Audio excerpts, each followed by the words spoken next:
Is it time? It is time for us to do what we have been doing, and that time is every day. We'll know in a very short period of time, but it looks like it could be something that will be not good. Believe me, not good. I see issue with that. And again, hey. You're not going to be able to insult your way to the presidency. That's not going to happen. I don't know who created Pokemon Go, but I'm trying to figure out how we get them to have Pokemon go to the polls. I'm Ted Cruz, and my pronoun is kiss my ass. So when you think about it, there is great significance to the passage of time in terms of what we need to do to lay these wires, what we need to do to create these jobs.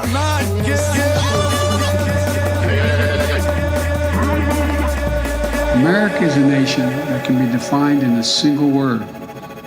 I was going to put Not good. Believe me, not good.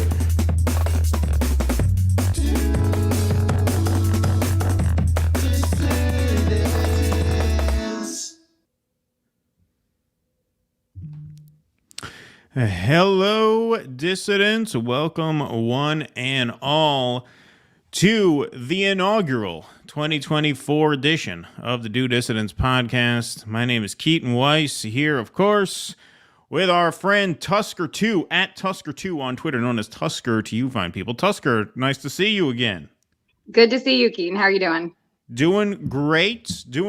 New year, new chair. I have a new chair. You notice you don't see the little spikes in back of me anymore? I don't. I'm not sitting Great. on a rickety kitchen chair anymore. I have a swivel chair. And excellent. It's great. It feels great. I feel very supported. You don't see the little horns in back of me anymore. But the downside is I have to get used to the swivel, because when I started the countdown, I went to get up from the swivel and I just heard a very loud bang in back of me as soon as I got up. Boom, bang. And then the stream froze. And I'm like, what the hell happened? I must have just knocked into something. That's what was going on. I was just like, oh, Mayday. Yeah, the internet issues you've been having. You know, New Year, maybe it's my OCD, but I always take New Year's kind of seriously. Like, I always take the whole idea of the fresh start on New Year's kind of serious. Like, okay, this year it's January 1st. Let's get everything right this year. Let's have no fuck ups this year. And it's not going to happen. By January 26th, you're like, fuck it next year, right? We'll make sure next year will be the no fuck up year, right? But I do take New Year's kind of seriously. It's like, all right, let's have a good show. As soon as I start the countdown, I put in this new chair because it's New Year's Day. I got the new chair about a week ago, and around the holidays, fuck it, who wants to build a new chair? Who wants to read the instructions and get out the Allen wrench and all this and that? I'm like, it's January 1st, let's get a new chair. So I put the new chair together. I'm all excited for my new chair. I called the cable company. They reset my router and my modem, so my internet's working a little better now. I'm all excited. I'm like, all right, fine. All right, here we go. We're going to start the music, start the countdown. I go to get up. I just hear, I don't even know what it was. I turned around. I didn't see any evidence of a bang, but there's a huge bang, like loud. So the arm of the chair must have knocked into the desk and jiggled the cable loose or something, and we almost froze. It almost crashed the entire stream before we started. Arm of the chair, or that back piece connector that always kind of sticks out a little bit. Maybe that just... I think it was the arm, because I exited to the side. I exited right to the side. So I turned, and as I turned, I heard a loud bang. I need to relive this moment. Stage left or stage right was your exit? Well, it would have been, stage right. So it would have been audience's left. Right. Yes, exactly. My door is that way. So I went to get some water, and boom, almost crashed the whole thing. Before we started. Yes. But thank you all very much for being here and kicking off the new year with us. Thanks, Tusker, for filling in for Russell. I am proud to be Do Dissidents' resident backbencher. Absolutely. Yes, indeed. Russell is co-hosting now the Jimmy Dore Show. He is sitting in as one of the co-hosts. Jimmy did not get throttled by YouTube, so I know there's been some panic. But he is switching to Rumble for the second half of his stream. And so that's where they are. They are on Rumble now. We are on YouTube, Rumble, X, and Twitch right now. But folks, I do have to tell you, we are doing the first 6 segments of this show on all of our platforms. And then the final 2 segments of the evening will be Rumble exclusives. Jimmy's switching to Rumble. We're switching to Rumble. The year 2024 is going to be a year where we do a lot of split streams. Get used to that. It's important. We are going to be talking about the Bill Clinton Epstein list, and then we have an RFK segment that are going to be on Rumble. As far as the Bill Clinton story goes, there's an article that's out in ABC News that I can read you. I'm allowed to read you an ABC News article. Am I allowed to opine on the article? Yes, I guess. What am I allowed to say about it? What am I not? I can't afford to martyr myself, folks. I am not a dink, okay? I can't afford to be off the air for a week. So we're not going to take any chances. If I were a dink, I would stay on YouTube. Fuck it, let it ride. I have disposable income. I still have all these bags of hot fries from Costco that I bought last week that I don't have to share with my kids. So fuck it. We get taken off the air for a week. Who cares? That's the perks of being a dink. I don't have that luxury. So I have to stay on the air. So we're not going to break any rules that we know of, but the rules on YouTube are pretty vague. So we're going to talk about that kind of stuff over on Rumble. So if you do not follow us over on Rumble yet, you need to follow us over on Rumble, rumble.com/DoDissidence. That's very important. If you are hearing about this for the first time, that's because you're not subscribed to our Substack. You have to join our Substack, dodissidence.substack.com. It's free. You don't have to pay to join, but the Substack is a newsletter. If you were on our Substack, you got an email around 3 o'clock this afternoon saying, hey, heads up, tonight, we're going to split the stream. There are going to be some streams this year, especially when we add our 4th stream, that are Rumble exclusives, where the YouTube channel's dark. And a lot of you guys are going to show up on YouTube thinking there's a show tonight, and there's not going to be a show here. And you're going to think, fucking what the fuck, man? Not cool, man. We made time to be here for your show, man. You're bailing on us, man? No, we're not bailing on you. We're on Rumble. So you got to join our Substack. It's just a newsletter. It's free to join.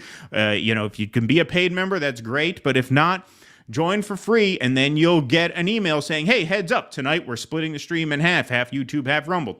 One night it'll be all Rumble. That's the way that'll go. All right, but tonight we will be splitting the stream for our final 2 segments, and because New Year's Eve was Sunday, and we did a matinee stream, we are doing our Q&A on Rumble tonight anyway. So we're just switching over a little bit early because in addition to the Q&A, we have a couple of extra segments that we're doing over there. But it should be a really fun time, and we thank you guys all for being here. Russell is planning on joining us midway through. When the Jimmy Show gets done, he is going to switch laptops and log on, so he should be here at some point. It's not really clear when, but hey, we are the 2 of us here ready to go. So we'll get started in just a minute, but Tusker, how was your New Year's? What's 2024 like for you so far? 2024, it's going to be a banner year. I think that we're really, my one prediction, since you guys had your prediction show, I think, and I don't know exactly how it's going to manifest, but I think that this is going to be a very revealing year as far as our institutions go and really what democracy actually looks like in a capitalist country. And I think that we're going to find that out in 2024 with whatever nefarious means. I agree with you. That was my last prediction of the year. I had a great day. Because it's still kind of slow at work, my boss let me go home around noon. So I spent a couple of hours on a project that I've been trying to get to, is just redoing my bookshelf. So I was able to put a couple hours into that. That makes me a happy camper since I'm a huge nerd. Beautiful. So, all right. Well, folks, thanks so much for being here. Thanks for kicking off this year with us. Jake is in the booth tonight because it is an evening show. So round of applause. Please wish Jake a very happy new year. Jake is fielding Rumble Rants. We're fielding Super Chats. So thank you guys all for your contributions. We have one Super Chat from Patrick Donahue, which we'll read in just a moment. So far, our 2024 1099 from Google is worth $5. So we are on the board for 2024. How's that? $5 in the fucking bank. Boom. It's going to be a good year. Folks, before the new year hit, we did lose John Pilger, renowned Australian journalist. John Pilger passes away At 84, From Palestine to Cambodia, Pilger worked extensively to expose human suffering caused by imperialist governments. This was a nice write-up that Al Jazeera penned for him. John Pilger, the renowned Australia-born investigative journalist who was a trenchant critic of the West's imperialist foreign policy, has died at age 84. His family released a short statement on his social media accounts on Sunday to confirm his passing in London, the British capital, a day earlier. Quote, his journalism and documentaries were celebrated around the world, but to his family, he was simply the most amazing and loved dad, granddad, and partner. Rest in peace, the statement read. He's survived by longtime partner, journalist Yvonne Roberts, and his 2 children, Sam and Zoe. So I did want to play a brief piece of audio. This is from the closing monologue of his 2002 documentary called Palestine is Still the Issue. Copyright's a little funny with video when it comes to documentaries. I'm not exactly sure how it works. I think it's okay to play, but just to be safe, audio is always the safe bet. So this is his monologue from the very end of a documentary that he made, documenting his travels to both Gaza and the West Bank in 2002. This actually was nominated for a BAFTA award that year. And so let's take a listen. It's not surprising that the Jewish people of Israel should feel insecure. No one should ever forget that the most devastating genocide in human history happened only 2 generations ago. But a true sensitivity to that awful memory comes from the same basic humanity that recognizes the suffering of the Palestinian people and the courage of their endurance. The truth is that Israelis will never have peace until they recognize that Palestinians have the same right to the same peace and the same independence that they enjoy. Recently, that great voice of freedom, Archbishop Desmond Tutu, asked this: have the Jewish people of Israel forgotten their collective punishment, their home demolitions, their humiliations so soon? Israel's own dissenting voices have not forgotten, and those who speak out in this film honor the best traditions of Jewish humanity. If Rami, the man who lost a young daughter in a suicide attack, can understand the root cause of the violence here, isn't it time that others broke their silence? The occupation of Palestine should end now. Then the solution is clear. 2 countries, Israel and Palestine, neither dominating nor menacing the other. Is that impossible? Or is history to witness the consequences of yet another silence? So those are very powerful words. That documentary is about 52 minutes. It's not long. It is up on YouTube across multiple channels, so I suspect it is free and clear to watch and share. And as he mentions in that monologue, the great thing about this documentary is, you know, he not only gives voice to a lot of Palestinian victims of Israeli violence, but equally important, I think, he gives voice to, as he mentions in that monologue, dissenting Israelis. There's a very powerful moment in that film where he interviews the father of a girl who was killed by a suicide bomber. And this was an Israeli guy who, you know, said that obviously, you know, anybody who attacks a child, anybody who kills a child, you know, has hell waiting for them. But at the same time, he said, you know, I'm not naive to the circumstances out of which this arose. And he puts a lot of responsibility for that on his own government, meaning the Israeli state. And so that was a fantastic documentary, one of many that he's made. Tusker, sounds to me like you were, you know, more familiar with his work than I was. Because you let us know, you actually texted us, hey, John, you know, he died, because you knew before I did. So what's your reaction to that video and reflections on the life of John Pilger?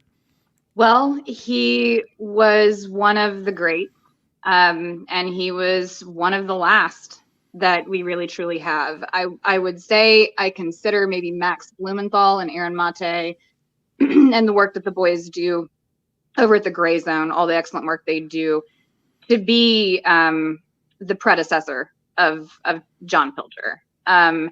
He has done just immense amounts of work covering human suffering, just like that write-up had said. Multiple documentaries that he's made. I would also like to point out, John Pilger was also, because of his critical coverage of the apartheid regime in South Africa, he was actually banned from South Africa back in the day. Much like Max Blumenthal is kind of not really allowed in Israel and Gaza to cover that. And he also happened to be very, very close. Like, he was present at the RFK assassination. So this guy has been covering this stuff for a very long time. He's always been a very strong anti-imperialist left voice. It is truly a shame that we have lost him, especially considering how hard he had worked for Julian Assange's freedom. And I wish he could have lived to see Julian Assange free. Or to at least see this hearing that's coming up February 20th and 21st, right? Just past just about a month prior to that. But if you watch this movie, I mean, it's amazing. It's, once again, Palestine is still the issue, is the film. You'll see footage of Gaza and of the West Bank that look shockingly similar to footage in the aftermath of the Israeli bombings, which is what, I said as soon as October 7th happened. I said, you have to look at what's happened before October 7th. Just look at the status quo in Gaza. It looks like the status quo in Libya now, just bombed out buildings, just, day to day life. That's just life there. Driving down the street, you'll see a whole row of houses that's just a pile of rubble. And then in the middle of that, there's this amazing segment where he'll show you, in the middle of that, there's this like neighborhood oasis where the Israeli settlers live that looks like, one of the more affluent sections of LA, with the palm trees and the, very manicured lawns and hedges outside the homes. And it really is just this really shocking portrait of status quo life in Israel and Gaza and in the West Bank. And for anybody who wants to watch that, it's so worth a watch. It's not that long. It's only 52 minutes. I guess it aired originally on TV.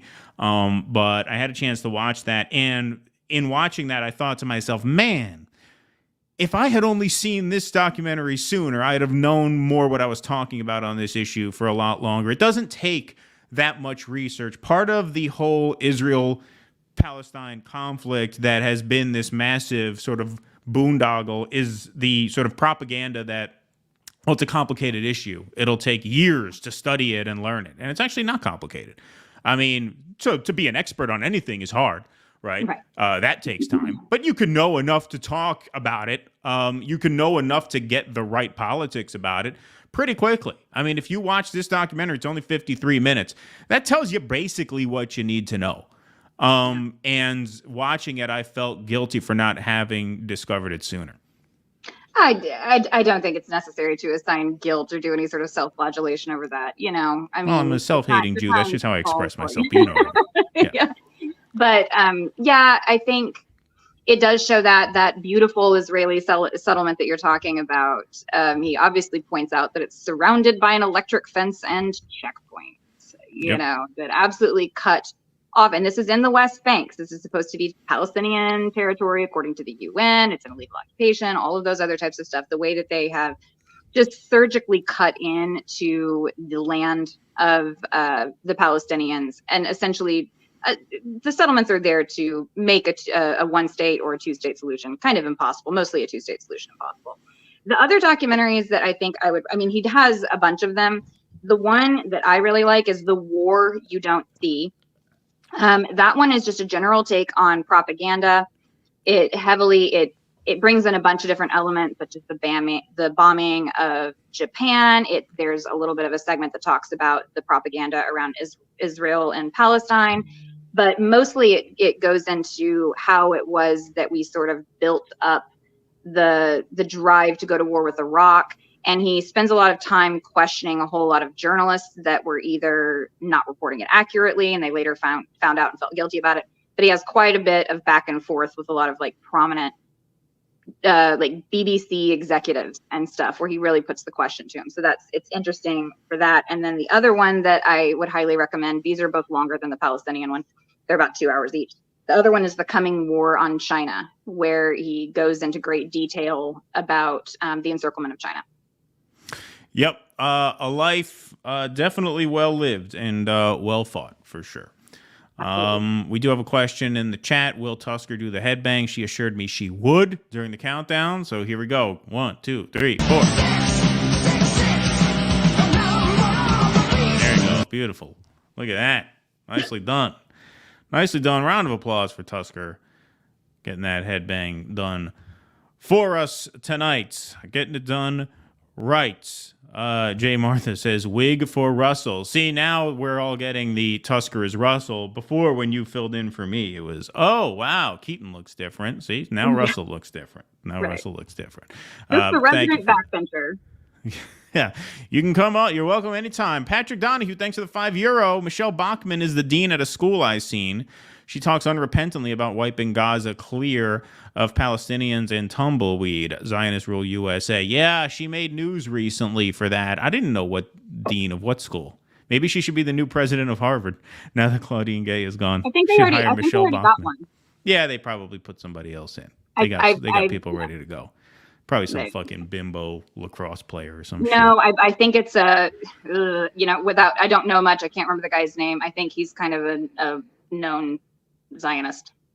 That makes sense. Yeah. That makes sense. Not surprising. Not surprising. Paul Chu, member for 6 months. But does Tusker have a cowbell? No, she does not have a cowbell. But you guys can't hear the cowbell now anyway. So we have to do something about that anyway. Right. Yeah, so we will try and figure that out.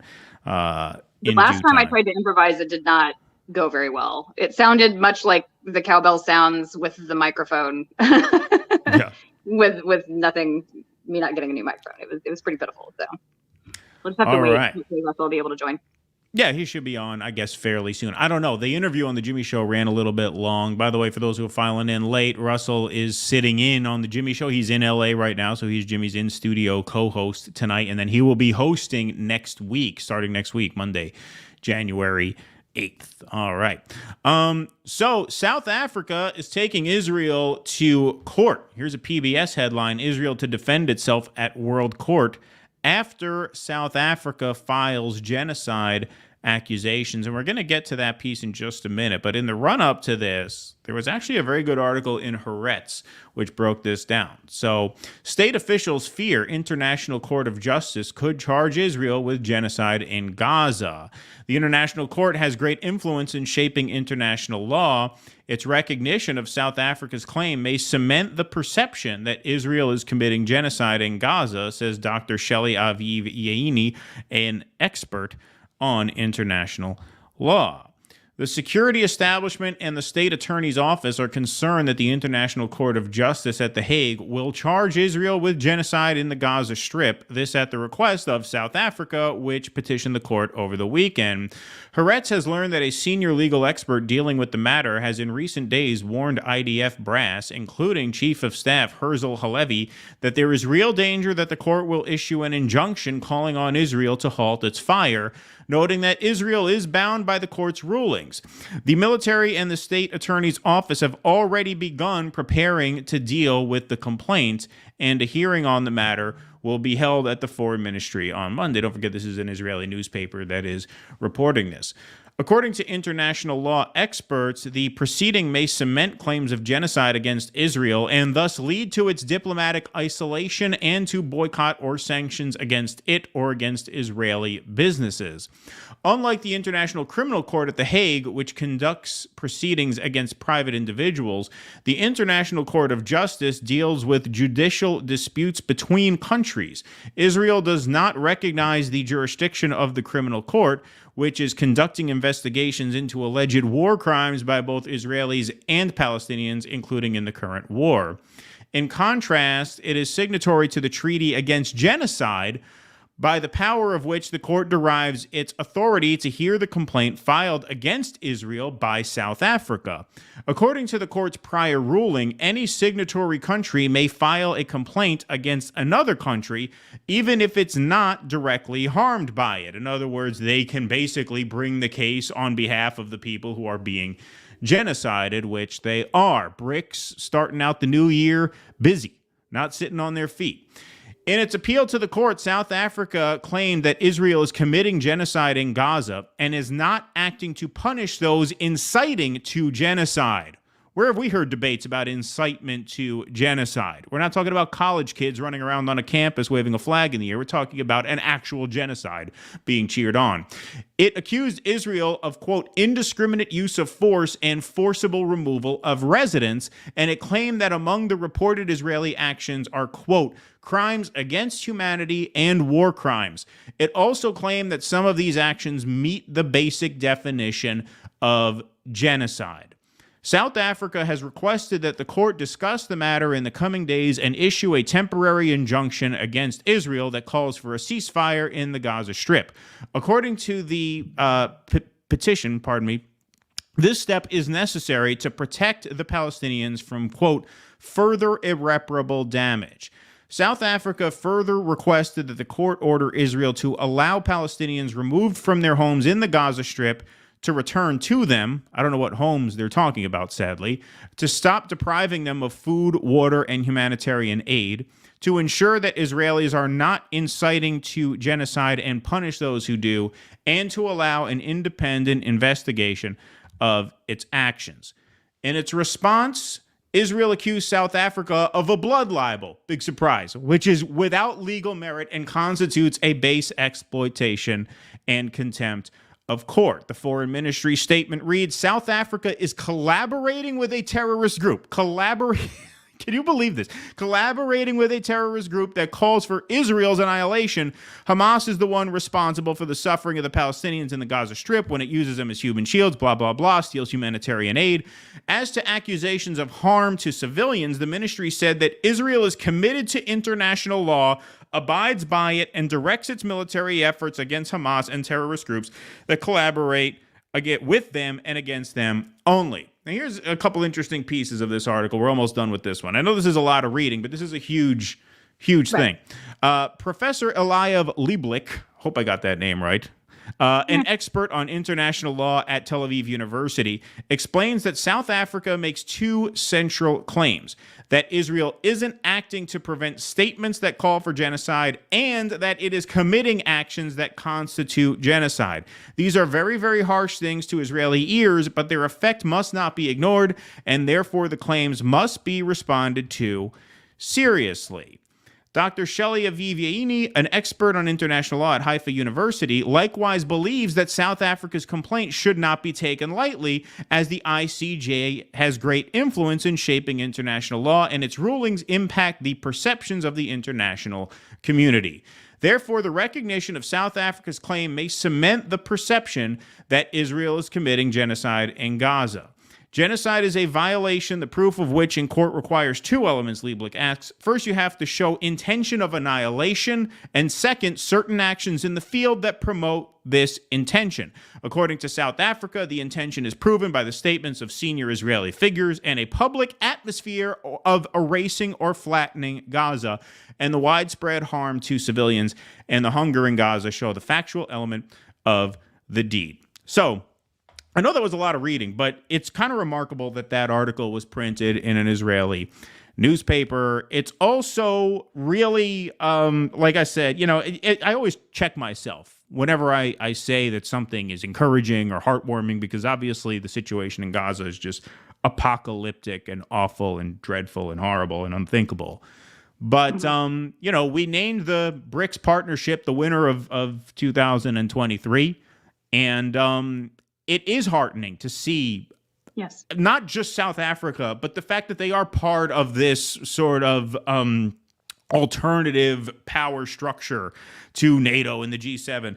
It is heartening to see organized political sentiment sort of orient itself against Israel in this way, because that's honestly more than I thought I was going to see 12 weeks ago. So I know that was a lot of reading, and my take is pretty brief because it's kind of a remarkable thing to see. But go ahead. We have one more article to read, but I'll toss to you first. Yeah, I think it does give me a little bit of hope for that sort of alternative system. And, you know, the faster that BRICS can kind of build maybe some institutions that are kind of similar to the UN, I think we would be looking, I think that's very far in the future. You know, but it does give me hope that perhaps there would actually be a way to really actually have international law. Because, you know, we said we wanted international law. We've never acted that way. We've never followed international law. That means multiple different countries. You know, it's just kind of tossed to the side. So it is encouraging. And the other thing that I would say is obviously the countries that are part of the BRICS grouping are smart. South Africa is the appropriate country to bring this forward. Yeah, if not them, who? They chose their candidate to bring those allegations to the International Court of Justice. Well, indeed. And as I said, we started this out by citing the present day article, Israel to defend itself at World Court after South Africa files genocide accusations. So Israel is going to attempt to make its case, and I've already seen some super chats and some chats letting us know this. I did know this. Mr. Alan Dershowitz will be representing the nation of Israel at the International Court of Justice. Yes, that's a sequel segment. We're going to do that on Friday. I'll tease that out. That just broke like within the past few hours, so we didn't have time to put anything together. But yeah, we'll have more to say about that, obviously. Well, my just preliminary statement is if Brianna Joy Gray can take him down on the rising, I don't know how he's going to handle the International Court of Justice. All right. South Africa should hire her. Could be a rematch. You know, hey, that Hill Rising shit, that's YouTube. That was just a warm up scrimmage. That was a scrimmage, motherfucker. Here we are where it counts. Israel will defend itself before the United Nations top court against charges that it has engaged in genocide of Palestinians in Gaza, officials said on Tuesday, setting the stage for what is likely to be a landmark case in international law. I just got to say, if Bree does represent South Africa, she's going to have to make sure she brings all different shades of paper to the court. You have to have your props handy. Don't forget that. Make sure you pack the yellow paper and the orange paper and the white paper, you know, because you don't want to get there and be like, oh, fuck, I forgot the paper. I know there might be some situations where you need some purple paper. Right, cover all your bases. Cover all your bases because it sucks, right? That's called the actor's dream. The actor's dream, I've had it a million times in my life, where you are supposed to go on stage and do a play, and you realize that you have not been to any of the rehearsals, you have not studied any of your lines, you just have to go out and perform a 2-hour play knowing absolutely nothing of what to do on stage. That's called the actor's nightmare. And I've had that a million times in my life. I'm having it right now. So that's her nightmare. I show up to the International Court of Justice without my paper.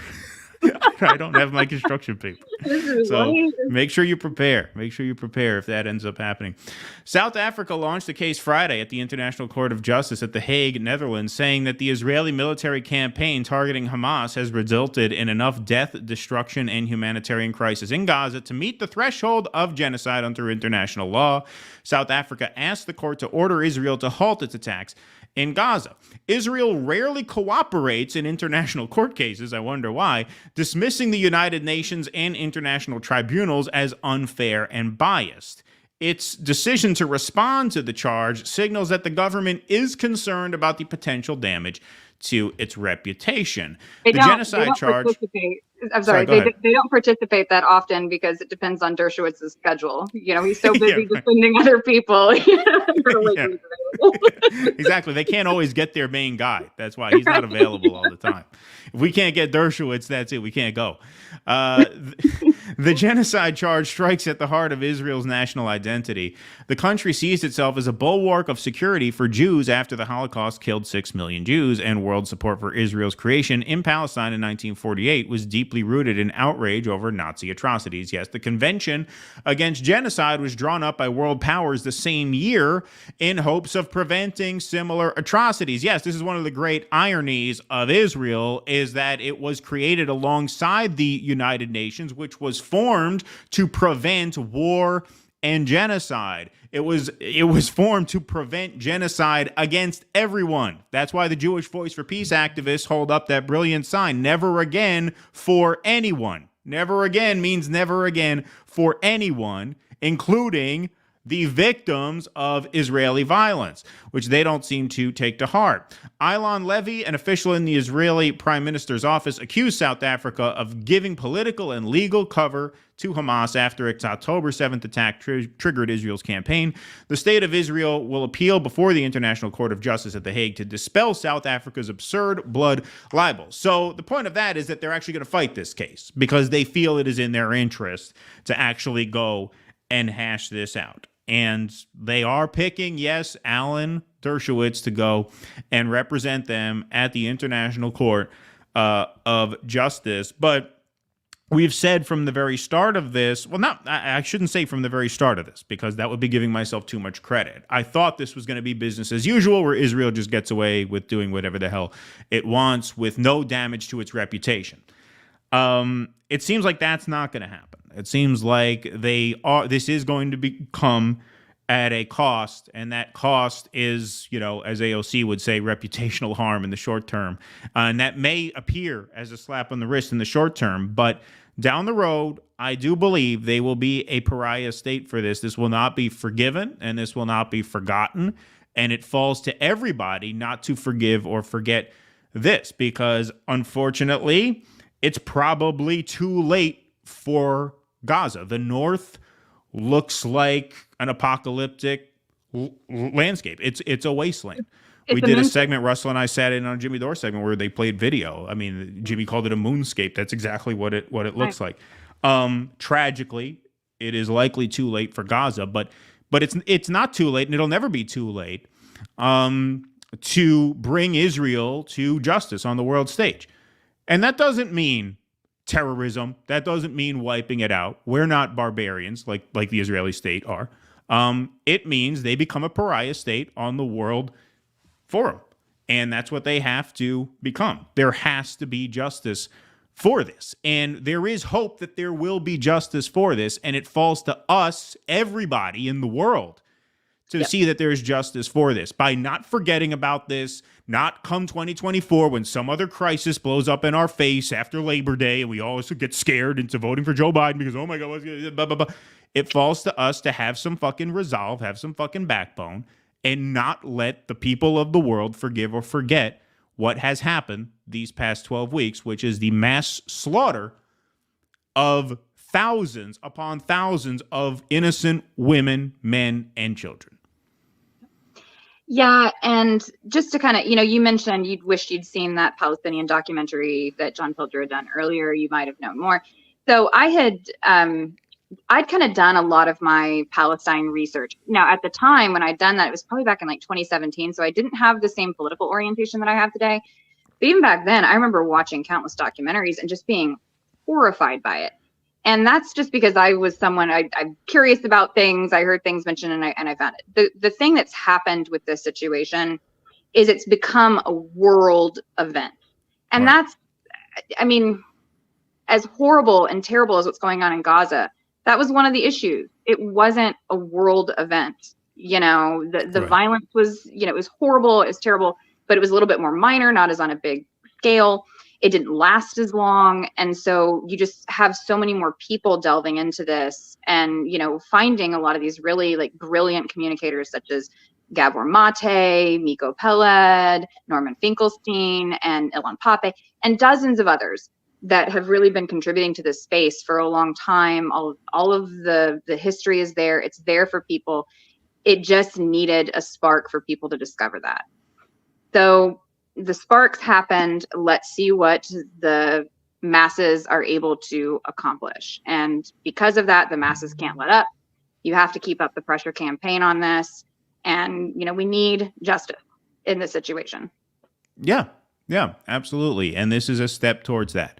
It's a symbolic step in the short term, but it's significant enough where Israel feels a need to actually engage. That's more than I thought they'd feel a need to do. In the past, they would have just blown this off. It said that right there in the article. They usually, international court has a problem. Yeah, go get your fucking shine box, right? Yeah. Right. And they're used to not giving a shit. Right. And just in case, it was kind of mentioned briefly in that article. So there are two of these courts. We often talk about the ICC, and then there's this International Court of Justice. The ICC, that's the one that indicted like Putin for evacuating children from a war zone. That was his crime. This one, it also is the court that I think convicted Gaddafi of, whatever it was, ethnic cleansing, whatever they accused him of at the time. Most of the people that have been convicted through the ICC have been African leaders. There hasn't been, a Western leader that's been convicted. And a lot of people see the ICC as sort of an arm of Western hegemony. The IOJ is different. It does have a little bit more standing and a little bit more weight behind it. And so it is good that that's the route that we took, or that South Africa took by recommending it to them. That is the more responsible step to take, and hopefully the resolution will have more weight and have more meaning on this issue. Well, as the article explained, this is the court, and I'm not a lawyer, I didn't know this prior to having read it, but this is apparently the court where nations can seek to reconcile with other nations. And so that's why it's brought there. Yeah. All right, folks, we are going to forego logic to keep this in the order that Russell asked us to keep this in, because Russell and Jimmy are covering the South Africa story and the Claudine Gay story. So we're going to do that one next so that Russell doesn't have to do the same story twice. I'm assuming he will show up fairly soon. Not quite sure yet, though. That is up in the air. But we'll take a super chat from Sparky, Keaton, and Tusker. Keep on trucking. R.I.P. John Pilger. Thank you, Sparky. Appreciate that. How are you? Quintessential. Thanks for those $25. Who's Tusker, by the way? Tusker, who are you? Introduce yourself.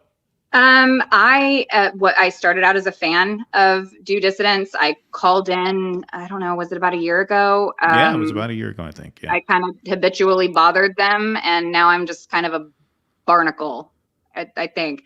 But I am a staunch member of the left. I work in healthcare, and I just do this on my free time.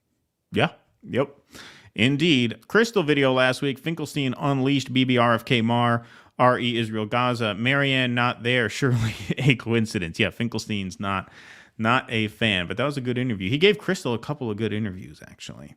Paul Chu, thanks for the $5. This is to help Tusker buy a cowbell. Yeah, we're going to have to send a backup cowbell, actually. Backup cowbell, yeah. Yes. Thank you, Paul Chu. Appreciate that. And Janice Anderson, yes. Israel is having Dershowitz, the same lawyer who defended Epstein, represented in the court. Indeed.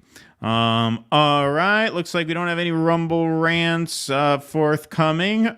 Jake is fielding Rumble rants.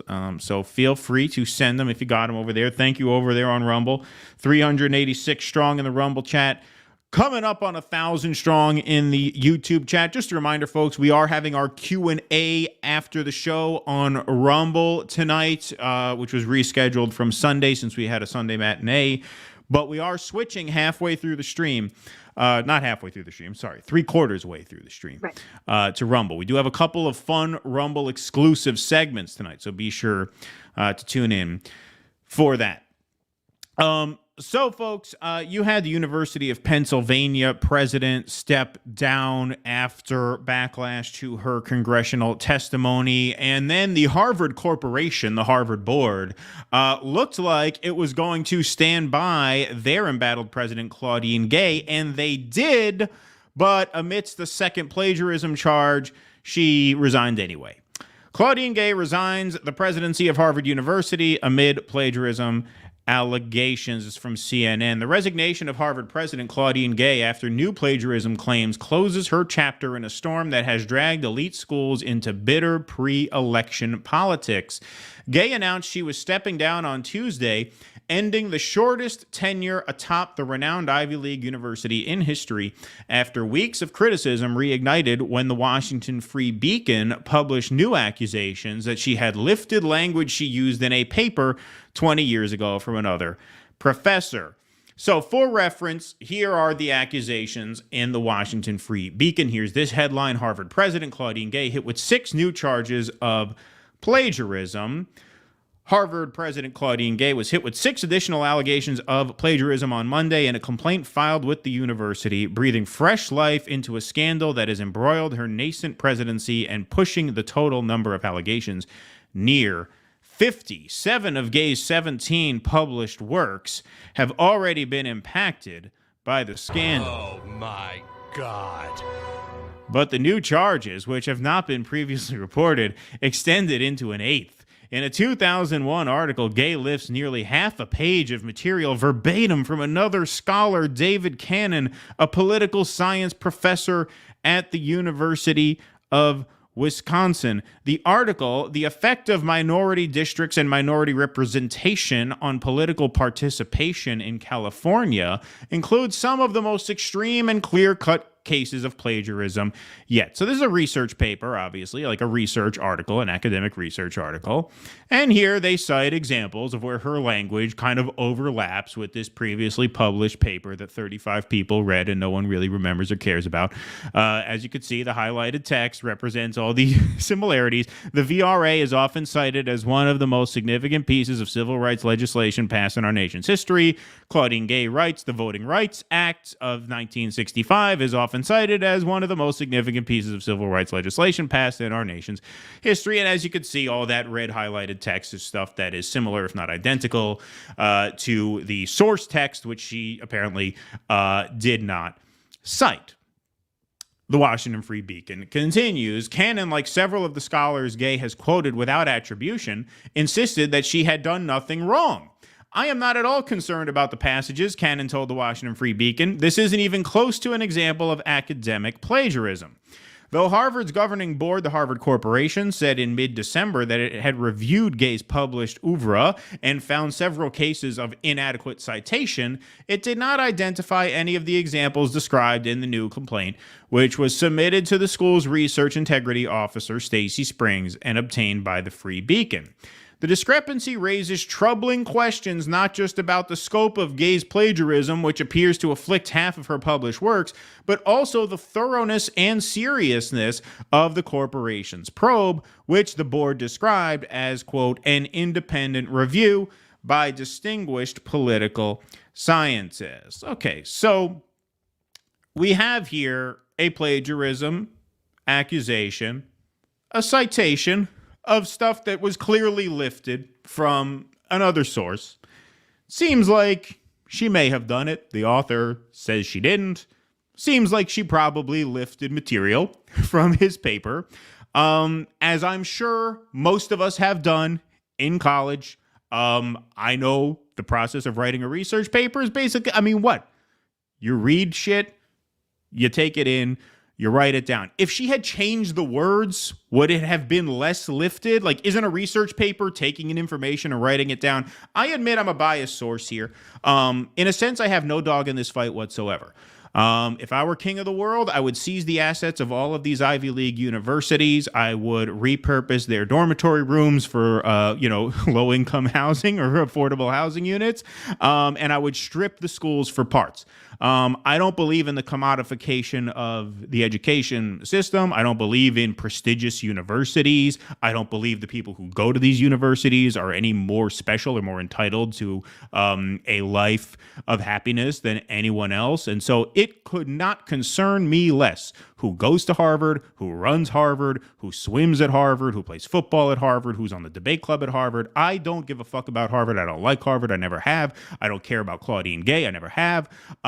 But the fact is she's being singled out and run out of town because she is allowing dissenting speech on the Israel-Palestine issue.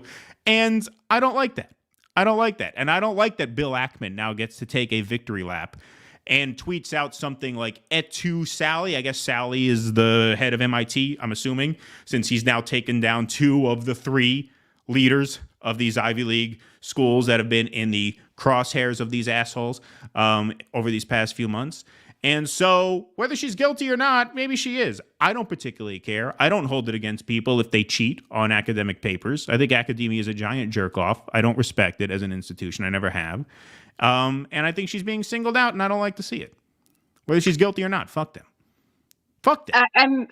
Yeah, I mean, I hold a lot of those same sentiments myself. But I will have to say I do kind of disagree because I feel like just because even if it's just like we're trying to live up to it, we claim this is an elite institution. People pay to go into debt. It's all well, maybe not the richest, but there are quite a few people that pay into debt to go there, to have that sort of piece of paper that says they went to Harvard so they can get special pats on the back and all that other type of stuff. Yeah. So I guess my first question would be, where was the rigor applied whenever you're appointing the head of that elite institution? Like her research should have been reviewed at that point. No, she was probably a DEI hire.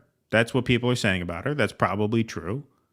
Sure, most likely. Or what is probably also very likely, if you've ever worked with an HR department, they really like people that can market. They like people that are presentable, that they can. And so that is really what the president of Harvard is. It's supposed to be this face. So she's supposed to be a good communicator. She's supposed to be able to make good deals with whatever thing she has to interact with. She's supposed to be a spokesperson. Well, the spokesperson of an elite institution should not have academic fraud or plagiarism in the background, even though, yes, everyone's cheated on papers. I get that. But if you are angling for the top spot, then I think you actually are required to show some of that rigor. And clearly she didn't. She is more of an HR politician than she is an academic, because she does not have any rigor and she never applied herself in that way. Now, pick up Norman Finkelstein's book. That's an academic. The citing, the resources, all of that. And he takes it very seriously. That is a true academic. Mm-hmm. She does not have those qualities. And so I just, defending her or anything like that, I kind of hesitate to do that. Now, the plagiarism was found through a witch hunt. I can hold two things in my head at one time. Sure, of course. The way it was discovered, I think, is broadly unfair, right? But guess what? If you're not up to standards that your students have to uphold, then you don't get to keep your spot. I'm sorry. But do the students have to uphold those those academic standards? Like, do they? Because here's something, and look, I shared, for full disclosure for the audience, I shared these slides with Tusker last night, so I'm not pulling something. I'm not like, aha, this is not a gotcha.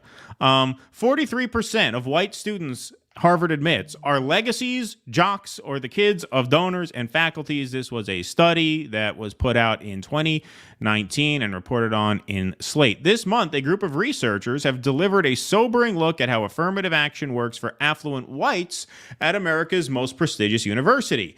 From 2009 until 2014, the paper Legacy and Athlete Preferences at Harvard finds 43%, almost half of the Caucasian applicants accepted at Harvard University were either athletes, legacies, or the children of donors and faculty.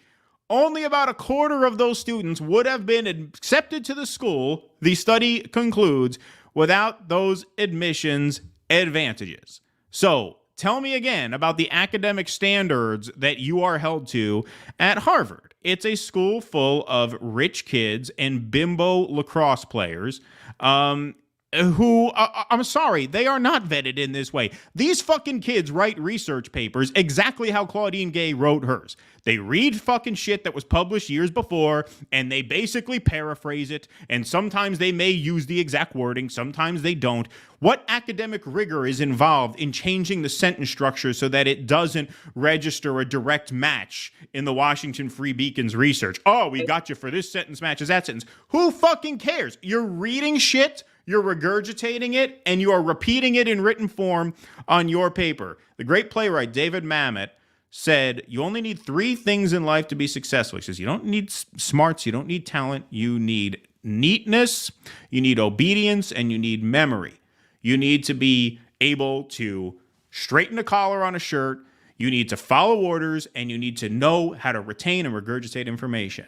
And that's it. If you could do those three things, you'll be all right in life. And as long as these athletes and these legacy admissions and these rich kids are able to do that, they will get their way into Harvard if they were born to the right parents. And that's it. They're not vetted either. They're not vetted either. Like I said, I don't have a dog in this fight. I don't care about Claudine Gay. It's not about Claudine Gay. It's a fact that these institutions are not what they present themselves to be. They are not institutions of higher learning. Well, this is a vessel through which the scum of the earth flow to power. That's it. That's it. And Claudine Gay is being singled out for her mediocrity because she is politically inconvenient. Whereas the most mediocre fucking people in the world go to school on that campus every day of the year and they pass through unencumbered. Yeah. I mean, I think that's fair. But I also think that there is a conversation about what is it that we want academia to be. So there are these requirements for these papers and stuff. They want you to do that synopsis before you add your research to it. That's a requirement. Okay, well, sorry, go ahead. Yeah, but I'm saying if this is an issue, then, and if academia, if you have so many academics being like, that's not plagiarism and defending her, then it's up to you to change the standards of academics. What do you want? Is that what you want people to be graded on? Just rote memory, not talent, intelligence, anything like that? That's a discussion that you can have. But once you have that discussion, you change the entire purpose and function of these elite colleges and these elite universities. These colleges are not set up to enlighten people. They are set up to prime people for positions of power atop an unjust system. Jesus Christ, I thought you were the communist here. All right. I mean, that's why they exist. So, yeah, I mean, look, if you want to really take the pursuit of knowledge and enlightenment seriously, if you're old-fashioned that way, the way Russell is, right, then sure, your argument makes total sense on that front. Like, I'm not disagreeing with you. I'm saying that's a different world you're talking about. You're talking about a world in which... You mean it might require a revolution? Well, who's the communist now, Keith? Touche. Yeah. I have my positions for a reason. Yeah. Russell was telling me, because I was talking to him offline about this, he says, you are a true, Stalinist when it comes to this topic, when it comes to this area. And I am, because what purpose do I want academia to serve? Really none. Really none. I mean, if it can be harnessed into something truly transcendent and truly special, the way a lot of people very naively view institutions like Harvard and Yale. What they ideally project it to be now. Right. Right. Like their perception of it. Right, exactly. But that's not how these schools function right now. These are for mediocre people who were born to the right parents, who have the right ambitions, who wish to serve power in the right way. This is a way to grease the wheels for them to get where they have to be. Yes. That's why these institutions exist. And they're giving Claudine Gay a hard time because she crossed them in a moment of political panic, and they can't have that. Right. Elite universities and institutions like that, they serve as the indoctrination wing of the cadre for the people that they expect to replace their establishment individuals later on. They have the right credentials. They have all of that type of stuff. It hangs on a paper in their office. Just whenever they need it, they can appear in a Zoom call and 5 diplomas will be in the background, all from Harvard and Princeton and Yale and all those fantastic things. And that's going to tell the masses that you can't disagree with that person. They're an expert. Have you seen how many pieces of paper that they have on their wall behind them? That's what it serves. They are literally the intelligentsia. They're the cadre of the establishment. They serve, that is their role. They are the vanguard of centrism. Indeed. I agree.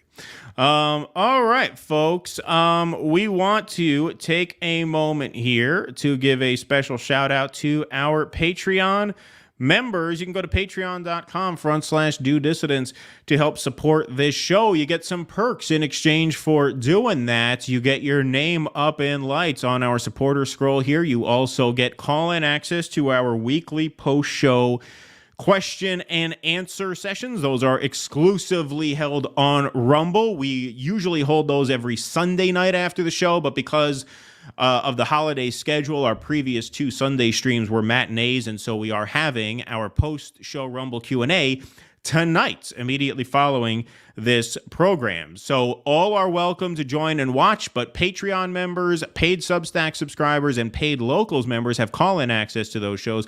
You also get access to our 2 monthly supporter streams. Those are 2 full-length live streams that we do exclusively for our paid members. Those are interactive. You guys get call-in access to those as well. Those are a lot of fun. We had a lot of fun at our last one. Those are a raucous good time because they're on Rumble, so they're uncensored. And so you can go to patreon.com/DoDissidents, dodissidents.substack.com, or dodissidents.locals.com. If you are watching this show on Rumble, you can join our locals by clicking that join button right underneath our screen. Our patrons, our paid members, are the backbone of the show. They are what enabled us to add our 4th weekly stream, which we are integrating into our schedule as soon as Russell is done with his stint as guest host on the Jimmy Dore Show. So we are going to be at 4 streams a year for 2024. We also have some fundraising efforts going on. I'm going to be going to New Hampshire to cover the primaries in a couple of weeks. That'll be a lot of fun. And we're looking to send Russell to London to cover Day X, the Julian Assange hearings. There's going to be protests for his freedom outside of that courthouse, which we very much hope to send Russell there to cover. So your membership is what helps support all of that. It's what helps keep us going here. So if you can join, we appreciate that very much. Please hit that like button, everybody. Please hit that subscribe button. If you're over on Rumble, please hit that follow button. Lana says, Tusker, very pretty hair. What number is that color? Is that dye or is that natural color? It is actually natural. That's what I would have guessed natural. I would have guessed natural. Might have to think about I'm starting to get a couple of grays. So I don't know. I don't know if I'm going to be one of those ladies that wants to just color their hair all the time, or if I'm just going to let the gray happen. I have some grays on the side now. Yeah. I'm personally, I'm kind of leaning towards screw it, just gray, whatever. I think it's going to be hard to match my color. It's not really ever going to look real. So yeah, I would always think it would look kind of weird. Yeah. Yeah. It also seems hard to do. Hair dye seems kind of complicated for me. John Locke, thanks for the $20. Prefer Keaton's hair. Just saying. Thank you, John Locke. Appreciate that. What number is your hair color? Yeah, I was gonna say, it's funny because Jimmy always asks me what my hair dye color is because he says it's the perfect one. He wants that look. I know he wants that look. It's weird, as most of our regular viewers know, my facial hair grows in pretty quickly. It's not so much anymore, but I used to very much have a red beard. My beard was like a ginger. There are plenty of times that I feel like you could just put my hair color up there and then kind of the way your beard grows on you. It's weird. And maybe that's why some people think I dye my hair because my hair atop my head is a different color than my facial. Yeah, maybe. Yeah. So that's a little strange. I'll make sure to keep my beard blonde whenever I dye my hair, like electric red. There you go. Dan Richmond, thank you for the $9.99. I graduated from an Ivy. Overall, you're right, Keaton. And I do alumni interviewing, and I see who gets in. It's gross. For what it's worth, it never helped me. I'm just a mid-PMC class trader. Well, thank you. Amen. Thank you, Dan. Welcome to the club, Dan. Yes, thank you for that. That's very nice of you to say. No, I had a great friend of mine went to Harvard. And he was a white kid who, did not have a legacy in. He was just a brilliant guy, and he got into Harvard Law. But he said the exact same thing. He said these are just the most mediocre people you would ever meet. like it's not a space of enlightenment. That's not what it's there for. And so, yeah. I was just going to say the only thing that they excel in is just elite career jockeying. It's really, they excel in narcissism and greed. Exactly. Speaking of elite career jockeying, here's a segment. I want to give a shout out to whoever this person is on Twitter. I don't know who they are. Jongaritis. Jewish Bernie Sanders. We will go to war against white nationalism and racism. Also, Bernie, when asked if the Palestinians should have equal rights in Israel, said the following. Those who are fast readers know I kind of spoiled the ending, but embedded in that tweet are these 2 juxtaposed video clips that'll really get your blood boiling if you invest in them enough. So here's Bernie Sanders. My family came from Poland. My father's... Sorry. I'm Jewish. My family came from Poland. My father's whole family was wiped out by Hitler and his white nationalism. Too many people have fought over the years. Too many people have died against racism to allow it to resurface and flourish in America. We will go to war against white nationalism and racism in every aspect of our lives. It's increasingly evident that hopes for a two-state solution are almost dead.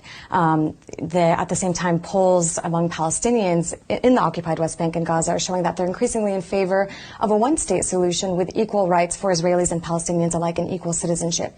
Is that something you believe could happen, or is that something you support? No, I don't. I mean, I think if that happens, then that would be the end of the state of Israel. And I support Israel's right to exist. Okay, so you're against Trump's white nationalism on what basis? Like, if you don't believe a one-state solution with equal rights for Palestinians and Israelis is viable because that would somehow impede Israel's right to exist, then on what basis do you oppose the supposed white nationalism of Donald Trump? On what basis? And I'm glad I have you here for this, Tusker, because a point you've often made, and a point that a lot of communists and really hardcore leftists often make, is that there is a certain chauvinism to social democrats, a certain chauvinism to, democratic socialists in advanced Western countries. And I think this really shows that. Like, yeah, he's against white nationalism here because it'll make life less comfortable in our own home Western country. But he's not, I mean, in the case of Israel, it really is white nationalism. I mean, a lot of these Israelis, they're white people. They're white people.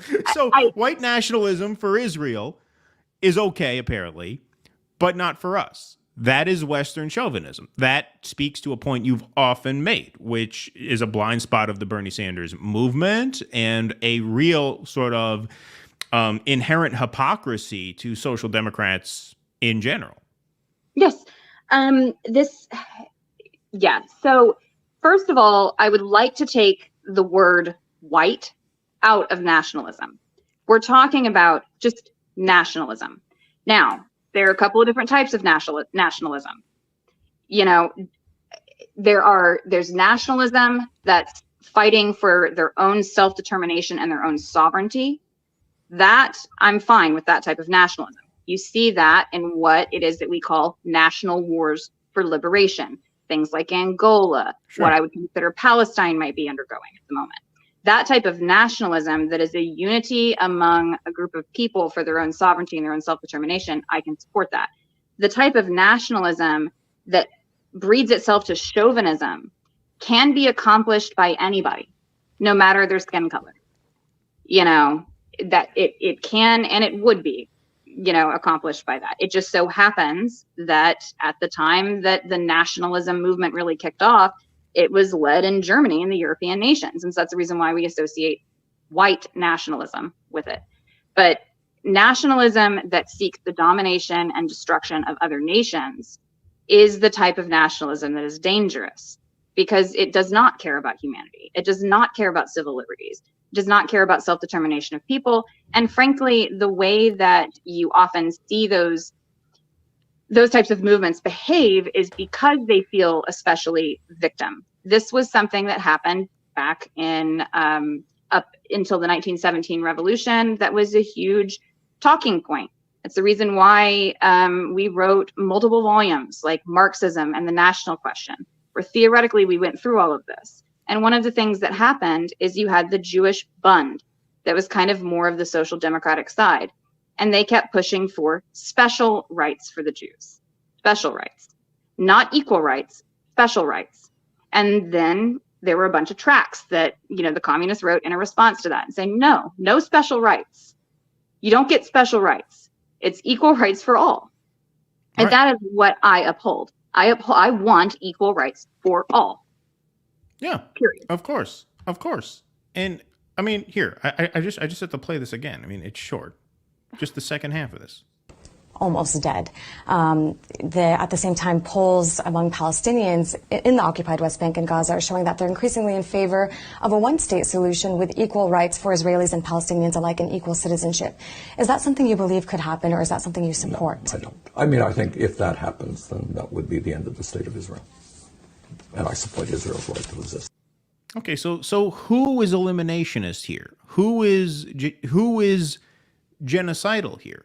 You know, this is a thing that comes up in the river to the sea conversation over and over again. It was actually Israelis who coined that phrase, from the river to the sea, meaning essentially what they've been in pursuit of for these past 75 years, which is this will be a Jewish state from the Jordan to the Mediterranean. When the campus protesters chant it, what they are saying is we want free and equal rights for Palestinian people on this land. There's nothing eliminationist about that, except for the fact that Israel will not agree to that. So Israel is the one that's making that language as charged as they claim it is. And what Bernie's doing there is adding to that. Why can't we just have one state with equal rights for everyone on this land? He says, well, because that would be the end of Israel. Why? No, it wouldn't. Why? Why? No. Just real quick. Why would it be the end of Israel? Well, because Israel insists on being a Jewish state and not a democratic state. And that puts Bernie Sanders, by the way, hold on, I'll let you butt in just a second, but this is an important point to make. That puts Bernie Sanders to the right of John Kerry, who, as Obama's Secretary of State, said Israel can either be a Jewish state or a democratic one. It cannot be both. Those are the words of John Kerry, serving as Obama's Secretary of State less than 10 years ago. And so Bernie Sanders, there he is, to the right of John Kerry on one of the main issues of our time. Yes. Yeah, I mean, exactly. But what he's saying there is he's saying that there is a risk. There's a risk to Israel if Palestinians have equal rights. It is an incursion. It will cause Israel not to exist anymore by nature of offering democracy and freedom, civil liberties, and equality to Palestinian people. Right. What a psycho. Right. What a psycho. Yep. To think that an ethno-state is advanced and progressive. Exactly. And, you know, there's a lot that I will give credit to Bernie Sanders. I would not be politically where I am if he did not come because of my background in healthcare. That's what attracted me to Bernie Sanders. I am forever grateful for him to turning me on to leftism and encouraging me to do my own research after all of the failures of the so-called progressive movement. It's a stasis movement. It has nothing to do with progress. It wants to keep you in place. It wants to keep the people calm, quelled, and relying on heroes, on these so-called heroes like Bernie Sanders. He's going to walk out and say something. And look at how uncomfortable he was in that. Just the twitchiness. Yeah. Like he knows. He feels guilt about it because he knows what Israel is doing. And he's like, well, they're threatening Israel's right to exist. Yeah, why do you feel that guilt? Because he's a weak bastard. Yeah, he knows it's wrong. He is a man of the left. I mean, people say Bernie is a communist, and his public life. Well, he does not espouse that in his public life. I've known enough Jews from New York to know that in his heart of hearts, he probably is a communist. He probably is a communist. We think he probably is. I think he probably is. Like a lot of these New York Jewish guys are like my dad. You know, they are communists at heart. He knows that he'll get nadered if he espouses that, and so he doesn't. And that's why he was our pick for sellout of the year last year, because he knows. He is far enough left to know that we need a ceasefire now, and yet he won't call for it. Right? I mean, he knows that much. He knows that much. And that's why I called it left to know that Cuban literacy programs are a good thing. But he's not far enough left to know that killing innocent children, men, women, families, journalists, you're not far enough to recognize that. Oh, but cool, the Cuban literacy programs. Get on board, Bernie. My dad's a communist. My dad says the same thing about Castro that Bernie said. Bernie, in his heart of hearts, is a communist. He is. I know that makes you uncomfortable because he doesn't espouse that publicly. But trust me, I know that. I grew up with, forget it.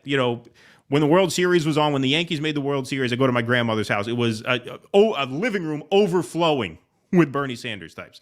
They're all communists. He's a communist in his heart. He knows what is just in this situation, and he will not advocate for it. He will not advocate for it because he is either afraid that they'll throw his wife in jail for whatever she pulled with the college in Vermont, or he is just afraid to marginalize himself in that way. He has gotten very, very far in life, as Chris Hedges has said over and over again, by signaling when it counts, when the rubber hits the road, that he will not threaten the Democratic Party in any meaningful way. That's why he is where he is. That's why he's allowed to stay where he is. That's why the Democrats don't challenge him in Vermont. They could run a candidate against him and knock him out. He runs as an independent. He doesn't run on the Democratic Party line. They could knock him out of that seat if they wanted to. They don't, because he serves them at the end of the day. At the end of the day, he's useful, of course. Yep. He is a happy little lapdog. But that's kind of the point. Sure, maybe you can say like communist, and it doesn't make me uncomfortable at all. What I'm talking about is he communist? No, I'm saying, he's making us look. We can't say he's a communist. He makes us look bad. I'm saying, no. Yeah. And what I'm talking about is he's not in action because he only believes in individual leadership. He thinks that he is so important, that he is so central. He doesn't understand that people are the motive force of history, that nothing happens without the people. You cannot be an independent revolutionary. He disagrees. He thinks that if he just gets up there and he gets the votes, and if his reputation isn't damaged, then he'll be able to move mountains for the masses. The masses don't need you to move mountains for them. They need you to give them the power and the ability to move those mountains on their own. That's what he doesn't understand. He ultimately sees himself as a individual, not part of a group, not actually part of the working class. Of course. If you set yourself outside the working class and say, I speak for all working people, then you're not part of the working class. You've stepped outside of it. And he's disconnected from it. And that's the reason why he continues to make the worst political mistakes that you can see. Yes, and he does not have the courage of his convictions. And that's my main point. I see some people in the chat, no, he's not a communist. No, he's not a communist. I'm not arguing that he functions as a communist. I'm telling you, you get Bernie Sanders alone in a room and he knows that no one is ever going to hear what he says outside that room. You ask him what he thought of Castro. You ask him what he thought of Che Guevara. You ask him what he thought of the Soviet Union. He is a communist. And I'm telling you. And that makes him more of a coward, not less. I'm actually indicting him more by saying that. I'm telling you. Because he knows better. Yeah. I'm telling you, I've met a million Bernie Sanders. My father's a Bronx Jew. I've met 1,000 Bernie Sanders in my life. They're all communists when no one's looking. He doesn't have the courage to be that when someone is looking. So that's even more of an indictment. There are very few of us that are. Indeed. All right. Extra Bulla. Thanks for the $2. Hey, Bulla. And good to see you, Tusker. Thanks, Extra Bulla. Appreciate that. Wearing my new skirt. Wearing her new skirt today. Quintessential. Your reaction. International law, no teeth in real world. USA still biggest power. Arab countries, no real action. Even Iran, incredibly restrained for a reason. Thank you, Quintessential. Appreciate that. I guess they're still going. I'm telling you guys. I'm telling you, and I told Russell this. And I should probably warn Jimmy of this. When Russell's hosting that show, those streams are going to be 6 fucking hours. I hope those people are ready to work over there. I hope that Jimmy Dore crew is ready for some overtime, because those are not going to be short streams. I'm telling you right now.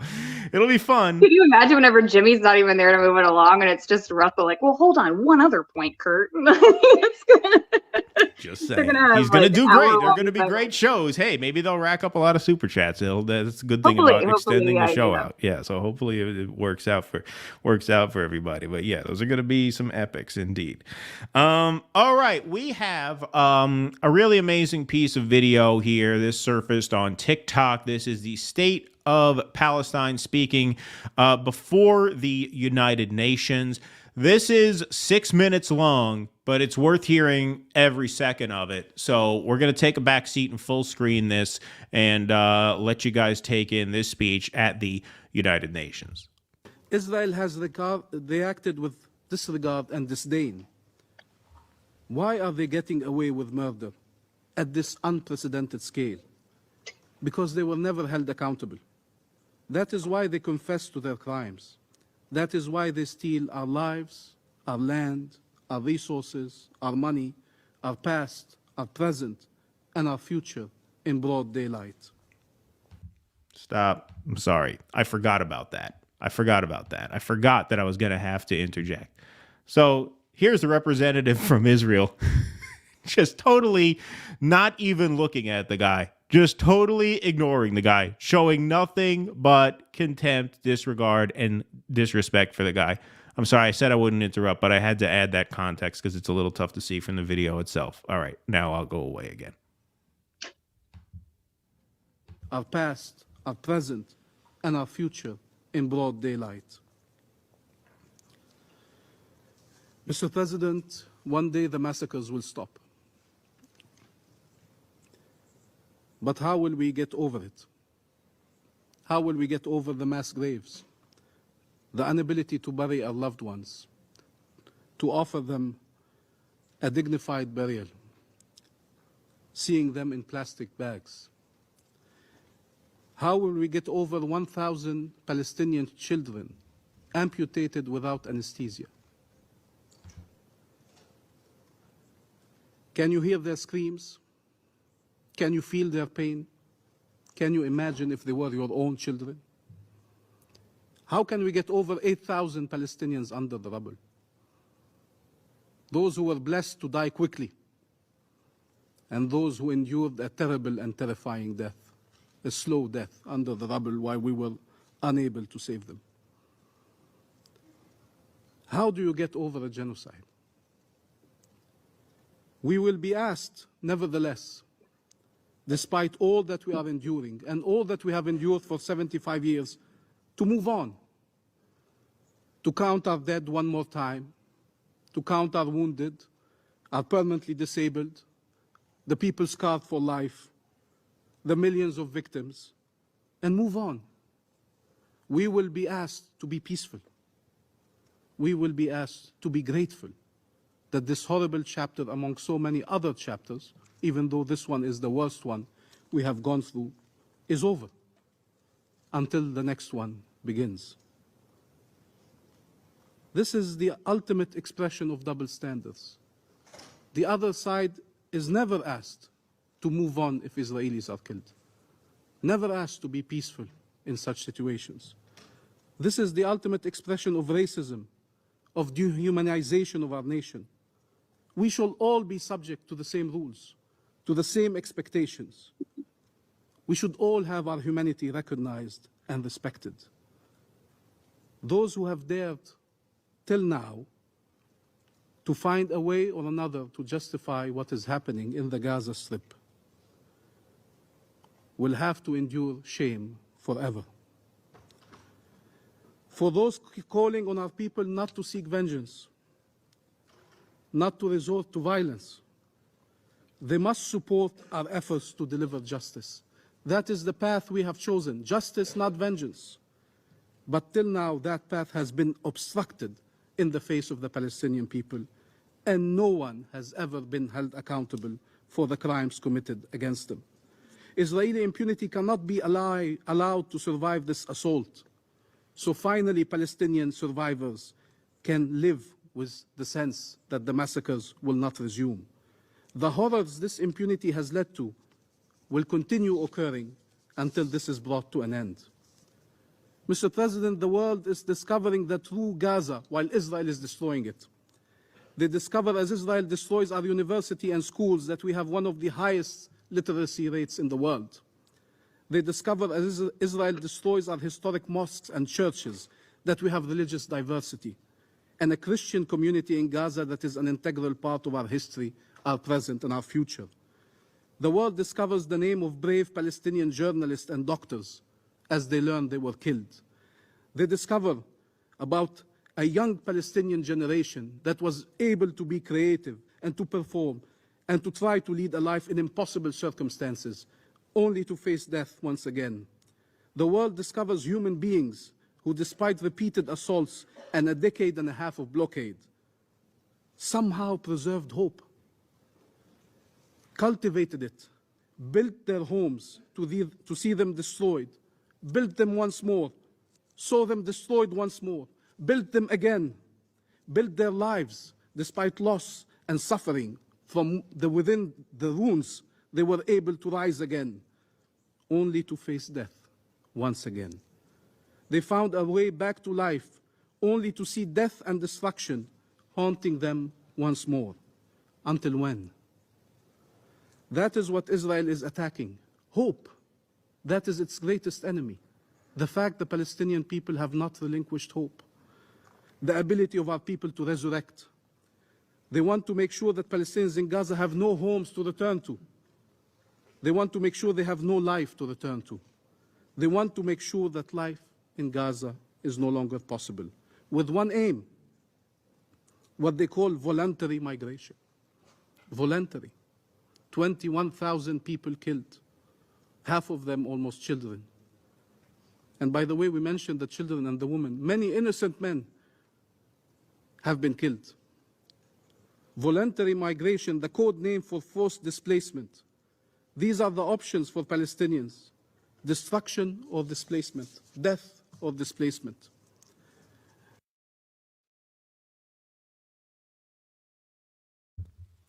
So obviously very powerful stuff. There's a lot of lines that jump out at me. The one that probably jumps out the most is the world is discovering Gaza while Israel is destroying it.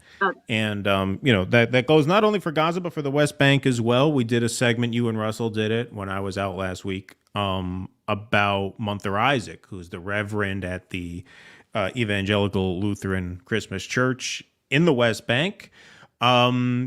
This is an area where, Juliana Margulies will tell you, oh, if you go in there and you're not a Muslim, they'll kill you, throw you off a roof, they'll cut your head off. He's a Christian practicing there.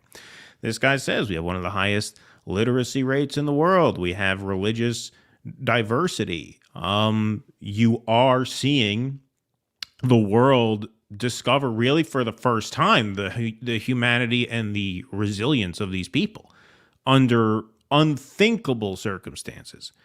Unthinkable circumstances. And the other thing he said was, for those who don't want to see vengeance, you need to pursue justice. You can't recoil at vengeance if you're not willing to pursue justice. It doesn't mean you want to see anyone hurt or killed. It means you need to understand that the solution here is to pursue justice. Justice in this case through recognition, many of whom for the first time, recognition of the Palestinians as equal people with equal rights to the same kind of self-determination of any other people on earth. And they have been denied that in broad daylight for too long. And so it was just a beautiful speech. That's why we played all of it. I mean, usually I'll clip the best part. In that case, it was all the best part. Yeah, I really don't think that I have much else to say. I think that you summed it up very well. That was the line that stuck out to me. The world is discovering Gaza. Indeed. And hopefully that is really the thing that changes the situation, because it didn't change it in the past. Didn't change it in the past because we didn't have social media. People weren't able to see it. So I would just say the speech stands as it is. Excellent speech. I'm glad that we featured all of it. Indeed. Indeed. Yo, how did you usurp Tusker's? Why did she get bounced to the bottom? Why aren't you on the bottom? Yeah. StreamYard's a little sexist, if you ask me. That's above my pay grade. I don't know. I don't know. I think I'm going to have to resign from being the dude backbencher. You were the second one here. He was the third one. Usually when we admit a third guest, they get pushed to the bottom. This is a targeted attack on my gender. It is. Indeed. Indeed. The AI likes me, man. So Russell is the 1,254th person in the chat right now. We got the post Jimmy Dore raid. This was Russell's first day on the job at the Jimmy Dore show. Sitting in as guest co-host. You're here just in time for the Chappelle segment. That's the only one we got left. We're done with everything else, and then we're going to Rumble. But how was it? Was it fun? They beat me. They cursed me. They spit at me. They made me don't forget those NDAs you had to sign. Well, that's right. That's right. I can't talk about that. That's it. He's fired. That's it. I'm done. I'm done. So basically, they treated you. You fucking blew it. I already fucked up this gig. 2 seconds. Yeah.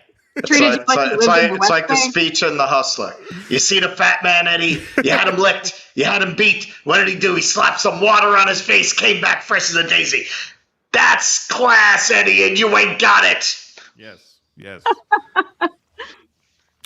But yeah, you guys split the streams, so you did half YouTube, half Rumble. We're doing the same thing tonight. Yeah. We're gonna switch over in just a little while.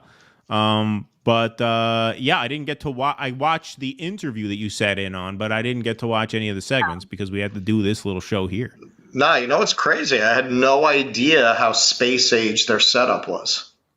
Oh, really? It's almost like a studio at a local cable station. I mean, I'm not surprised because it's like a public access studio, basically. Their audio has always been really high quality. Their lighting is really good. I kind of suspected that they had this nice space age setup, but it's nice. I'm totally. it's just as he said. It used to be in their garage. Now it's a room in the house. Oh. It's everything you need. It's set up very nicely. I thought my lighting was divine compared to this shit. Yeah, you looked good. I thought it looked good. They have, it's set up. It's what you need to do that show. It's exactly what he says. It's in the room of a house. And I just want to say, it's like, it's nice, but you have people like Jordan will go on and be like, Jimmy's living in a mansion. Listen, man.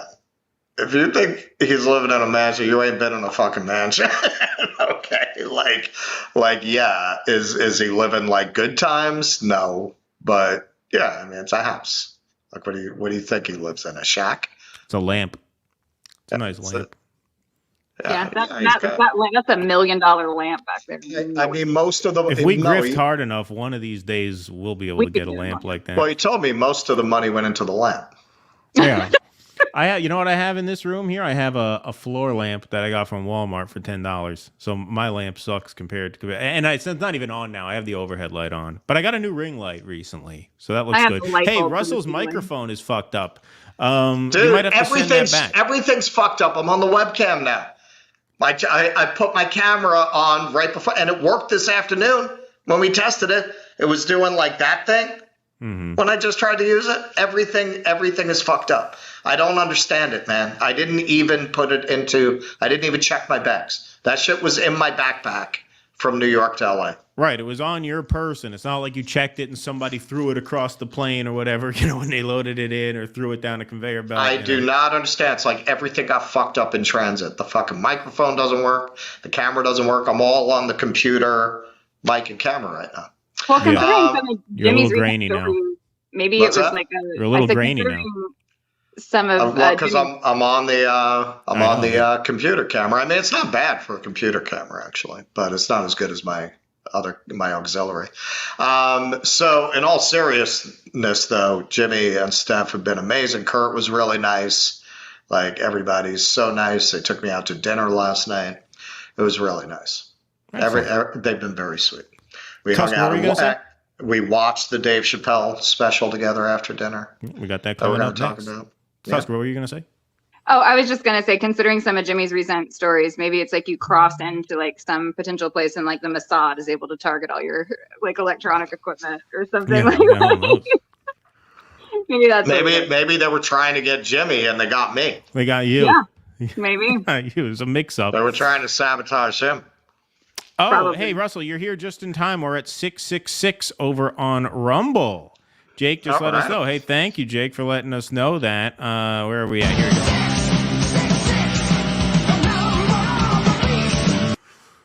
So, folks, we're switching over to Rumble very soon. We got the Q&A. We also have a couple of segments that are going to be a lot of fun over there. So why don't we knock out our final YouTube segment of the night, and then we're going to hop the Jake Express over to West Berlin. The upside, this is going to be audible. Oh, beautiful. Oh, look at that. Oh, you brought this. Look at that. Look at the commitment. He brought the singing bowl. I did not bring the cowbell. That was too much. Yeah, that was too big, too bulky. But I did bring, because I just stuffed my socks in it. Didn't take up space. Right? That's dedication. I have seen some conversation in the chat that like maybe we should go back to the singing bowl instead of the cowbell. So it's a good. Well, we do both. This is the closer. Mm-hmm. Oh, you mean for the $50? But then it won't be special if you don't save it for the end of the show. It's not special if you can't hear it. That's true. That's why I'm saying tonight that is the upside of being on the computer audio. You will hear this quite loud. You will hear that indeed. Chappelle show, and let's get over on Rumble so we can cut loose. Yeah, that'd be fun. So, folks, you can go to rumble.com/DoDissidents and hit that follow button, and you'll see first on the list on the Do Dissidents channel will be this very live stream. Oh, shit. So we're going to head over there very soon. Oh, man, that really hurts my feelings, man. Yeah, she got high praise because she did it before because we hit the 666 earlier on YouTube a while back. And so, yes, she's gotten good reviews both for her commentary and for the headbanging. I'm sure she looks better doing it. She's got a lot more hair than I do. She's got the kind of hair I had back in the day. I had hair like that. I mean, maybe not like that. Yours is like down to your waist, right? Yours was pretty long back in the day, for sure. Mine was like halfway. It was halfway down my back. I entered into the territory of mermaid hair. It's at my hips. It's long. It is long. So.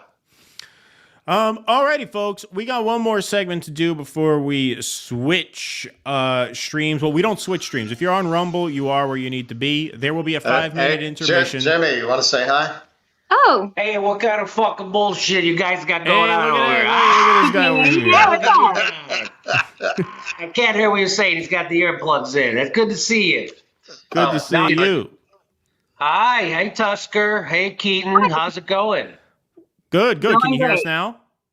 I can hear you for sure. I'm gonna go get a hot cocoa and curl up with the Epstein list and see. Yeah, you got some good reading material for tonight. Don't name names. We're still on the. We're still on YouTube. We're gonna switch to Rumble just like you did. Yeah, we're gonna switch to Rumble just like you did, and then we'll get to have some real fun. Jimmy, did you see that Dershowitz is going to be the attorney for Israel? Israel, I did. Yeah, we didn't get to that story today. It was in the queue, but I didn't get to it. But yes, I did see that. He's fantastic. He is. He's really fantastic. Yeah, no, he's the safest and most effective lawyer they could have hired. Absolutely. Yeah. They had to bring in the most effective. And while he doesn't stop the transmission of genocide, he will slow it. He will slow it. Yes. Yeah. He will slow it. That's right. How long are you all going to be doing this show? What time are you guys quit? Well, we have a Q&A after this, so we'll probably be on for another hour and a half in total. Oh, no kidding. I'm going to go get sushi. All right. At 7:30. So, but you're welcome, but I think you're going to be working. Probably. You're going to pass up Asanavo, huh? I mean, you could cut out, Russell, if you want to cut out. Go have some sushi. Dummy. Go have sushi. Hang out with us for a little bit, and then go handle it. They got it, baby. Well, when are you going? How long is that? 7:30. 45 minutes. 45 minutes. You got that. We'll knock out the Chappelle segment, and then you can go have sushi. Yeah, and go have sushi. You're in LA. It's fun. You're in LA. You can talk to me anytime. You can talk to me. Well, you talk to me all the time. Yeah, and I talk to you all the time. All right, Jimmy. Nice to meet you, Jimmy. The people have spoken. I will come for sushi. Okay. Thank you, right. man. All right, beautiful. Jimmy Dore, everybody, making a cameo on the show tonight. It's beautiful. All right. I'm also going to say we have the best people because it's like, yeah, go. Of course. Just real quick. Go. I was look, they know where it is. See, you shouldn't have said that. Now it's going to be I was not expecting to be able to meet Jimmy. They know where what is. Oh, yeah. Yeah, there you go. Beautiful. Apparently, this is a pretty famous sushi restaurant. Like Jimmy has met George Clooney and William. Well, he Shatner says. I mean, he tells Yeah. everybody he lives in Studio City. We're not going to give his address or anything, but yeah, it's the neighborhood. It's the neighborhood. You know, neighborhood. It's the neighborhood. Neighborhood People know sushi. Sarah Jessica Parker lives in the Village. They don't know the address. They don't know where. You know, it's in the West Village. It's a small neighborhood. You have a general idea. All right. Well, we got Russell for another 45 minutes. Yeah, all right. Let's do this Dave Chappelle thing. All right, let's rock it. And then Russell can go have his sushi here. Folks, Dave Chappelle rang in the new year with a new comedy special. Variety does the write-up here. Dave Chappelle's obsession with mocking trans people continues in new Netflix special, The Dreamer. Quote, I love punching down. I'm just gonna read this, and then we'll give our takes on the special, since all three of us actually watched it. Maybe it's time for Dave Chappelle to try some new material. The comedian's newest special, The Dreamer, debuted on Netflix on December 31st and largely focuses on his early years in entertainment and how he manifested his success. But he floods the first 12 minutes of the set, revisiting his favorite target in recent years, transgender people. Chappelle opens the special by telling a story about visiting Jim Carrey while he was shooting the 1999 film Man on the Moon, where the actor famously went method on set while portraying comedian Andy Kaufman. Dave recalls being, quote, very disappointed that he spent the day speaking to Carrey, pretending to be Kaufman, ending by saying, that's how trans people make me feel. He then addressed the controversy surrounding his anti-trans material, saying, if you guys came here to this show tonight thinking that I'm going to make fun of those people again, you've come to the wrong show. I'm not fucking with those people anymore. It wasn't worth the trouble. I ain't saying shit about them. Maybe 3 or 4 times tonight, but that's it. I'm tired of talking about them. And I want you to know why I'm tired of talking about them, because these people acted like I needed them to be funny. Well, that's ridiculous. I don't need you. I got a whole new angle coming. You guys will never see this shit coming. I ain't doing trans jokes no more. Then he said he was going to transition to joking about quote unquote handicapped people instead, because they're not as organized as the gays. And I love punching down. Okay, so you get the sense of that. Now, Netflix is unbelievably draconian when it comes to showing clips, and so we can't show any clips. That's why we read the quotes of that piece. To the extent that he got into the trans material and even the disabled jokes, it was as a very self-referential, very meta, and very self-aware kind of troll for exactly the kind of writers who would write an article about that. It was basically his way of saying, I know you guys expect me to say something that pisses you off so you can make a few bucks writing some articles about it, so here it is. And that was basically the extent of it. So it's really much ado about nothing. There is this like industry within an industry of the written press, and to a certain extent, like the YouTube media too, of just giving Dave Chappelle as much hell as possible whenever he opens his mouth, whenever he shows himself. And that's what this is. The special itself was fairly milquetoast on a whole. It was basically 3 or 4 personal stories is really all it was. It's the kind of special that only a guy of Chappelle's stature could get away with doing, because it was a midlife thank you to his hometown fans, saying, hey, this is where I got my start doing comedy, and look how far I've come. Thank you all for getting me here. He told the story about meeting Jim Carrey. He told the story about his travels with Chris Rock in the aftermath of the Will Smith Oscar slap. And then he kind of ends with this story about a run-in with the Russian mob in his early days as a comic, and about how, you know, he had bravery in that situation despite being in a more dangerous situation than he realized, because he's a dreamer, and that's why it's called The Dreamer. It's a nice special. It wasn't one of his best. I don't think it was designed to be one of his best. He didn't mean this as like a major work. Like Woody Allen did that movie Radio Days, when he was probably about the same age Chappelle is now, maybe a little older, like 55, about his old neighborhood, about the people he grew up with. It wasn't meant to be an Annie Hall or a Manhattan, or it was just a nice little homage to the people he came up with. That's kind of what this was, a nice thank you to his fans for getting him to where he is. And that's that. As the article writes, 10 minutes tops was devoted to trolling the lib critics who just feel a need to espouse their hatred for Dave Chappelle anytime he surfaces. Well, I broke my rule, which I think yourself and probably most people who have been in the trenches for a while follow.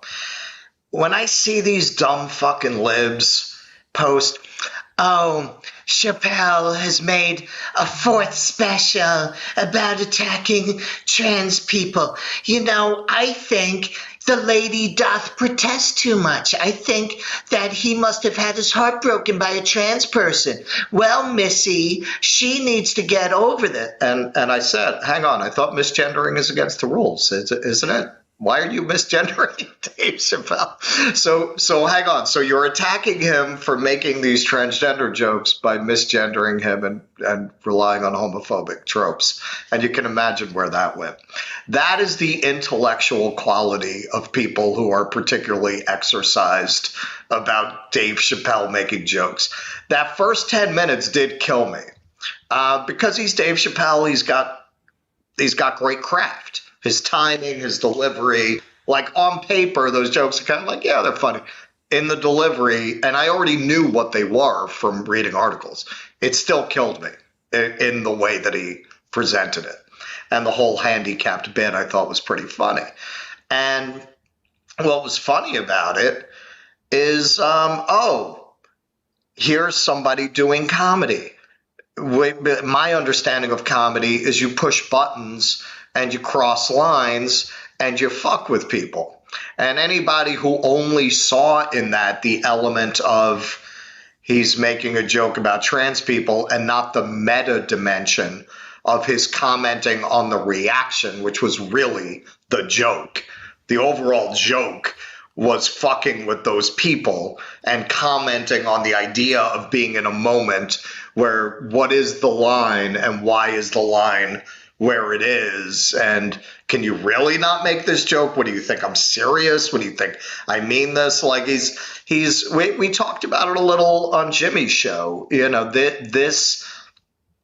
it's funny to troll the libs because they're censorious the way that the Jerry Falwell people were and still are, but they just don't have the cultural prominence that they used to.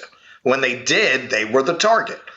Now these are the censorious people. Was funny. Bruno was very funny because it was crossing a certain line of, sexual norms at a time when the Christian right was still relatively powerful in this country. Yeah. Right. And this is funny because it's attacking a very similar censorious, almost fanatical religious movement of people with absolutely no sense of humor, no sense of irony, no sense of nuance. That's why none of the articles that I've seen seem to understand those jokes, or they willfully don't understand them.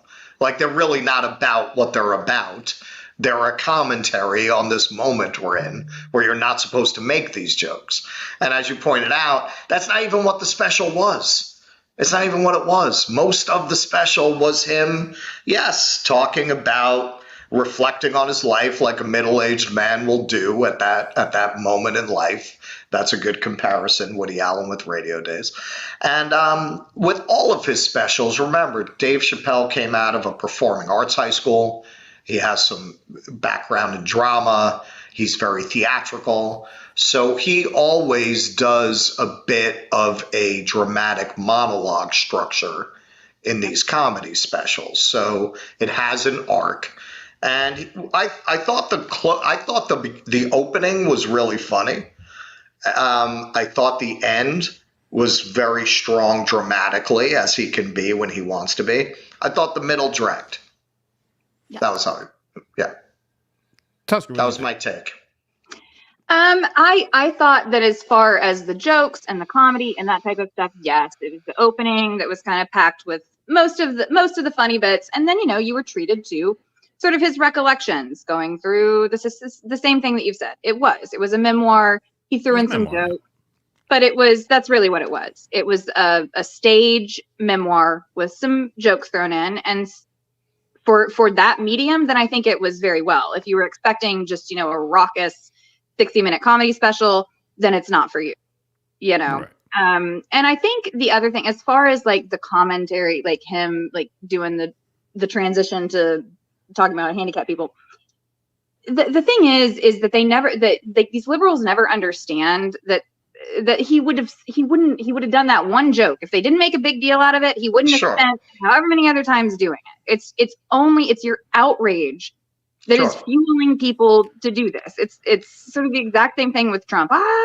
It's Trump. And it's very interesting to me that none of these articles that are very much coming out of a point of view and a philosophy of we live in a world of heteronormative cis white people and everybody else. None of them comment on how black and brown that audience that was like pissing itself at those jokes was. Well, the other theme is that it Chappelle is it still white supremacy? Is that the problem there?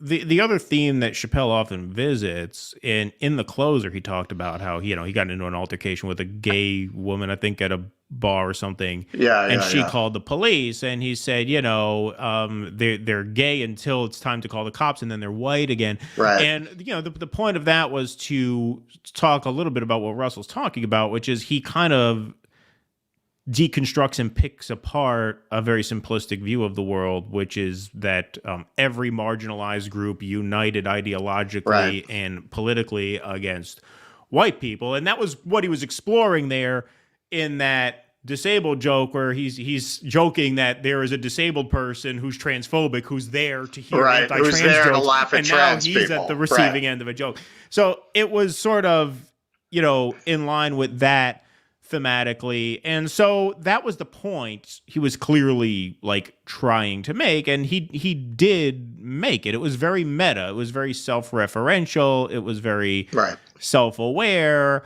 And he knew that in doing that, he would get a rise out of people who he then got a rise out of, and he proved them right. But yeah, I mean, overall, this is just a lot of ink spilled amongst the usual suspects who, feel a need to do this every time he rears his head. And part of the reason why I think they feel a need to go after him as much as they do is the fact that, he does complicate their very, very simplistic narrative that they like to put out, a very simplistic view of the world. And, one thing that George Carlin always used to say is that the point of a comedian is to establish where the line is, to cross it with the audience, walk the audience across the line. And then, and he always added this, and this is what made him so brilliant. He said, you can't just cross the line. You have to make the audience glad that they crossed the line with you. You have to expose them to momentary discomfort and then make them realize that it's okay to cross the line and that we're all okay at the end. Now, part of the construct of that closer special, and I said this at the time, is that if you watch that to the end, you saw where he was going, where he told this very poignant and really devastatingly tragic story about a trans comic who he befriended and mentored, and I won't give it away, partly because we're in East Berlin, but partly because I think you should watch it, to find out exactly what I'm talking about.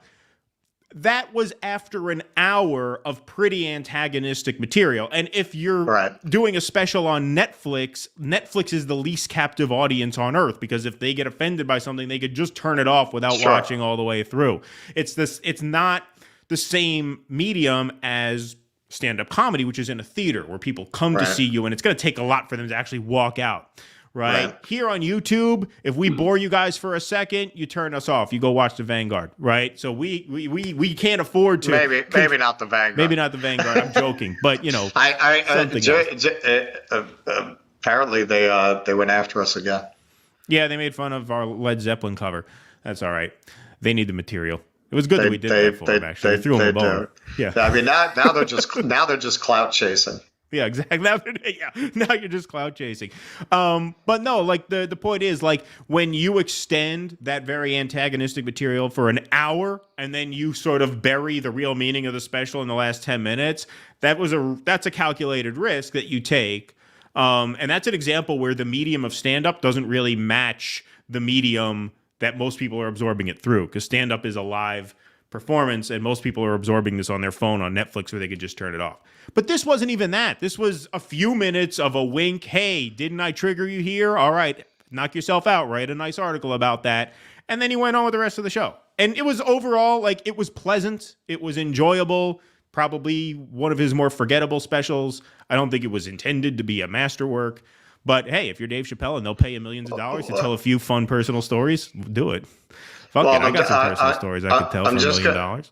And just on a side note, okay, so as I've mentioned, the artist, Ryan Long satirized this so brilliantly, the actor trying to figure out if he's pro-Israel or pro-Palestine because he doesn't know what's better for his career. Okay, so I literally saw the people in the arts I know go through that, and then they just shut the fuck up about the whole subject. They don't say a goddamn word about this ongoing genocide, but they all fucking had something to say about Chappelle doing this special. They have not said shit about a fucking genocide in their lifetime for fear it's going to hurt their careers. But they could not jump up fast enough to virtue signal off this special.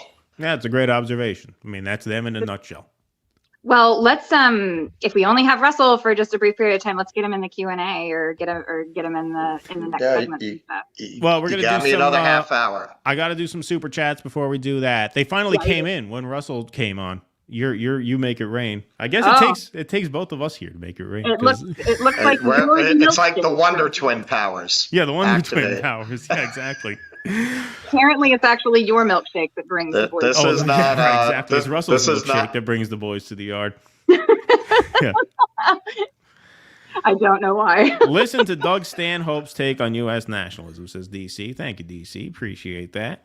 Hobbs 45. Let's play Marcia Gay Harden, Mary Kay Place, or Mary Beth Hurt. Round 1. The Big Chill. The Big Chill was Mary Kay Place. Hurt. Oh, it was Mary Beth Hurt. That's right. Yeah, yeah. My mother loved The Big Chill. I don't know if I ever seen that would actually, like, in light of like those characters who grew up to be the Rob Reiners now, that would be a funny special patron episode to fucking rip apart The Big Chill. I promise you, if you watch it now, it's not going to have aged well.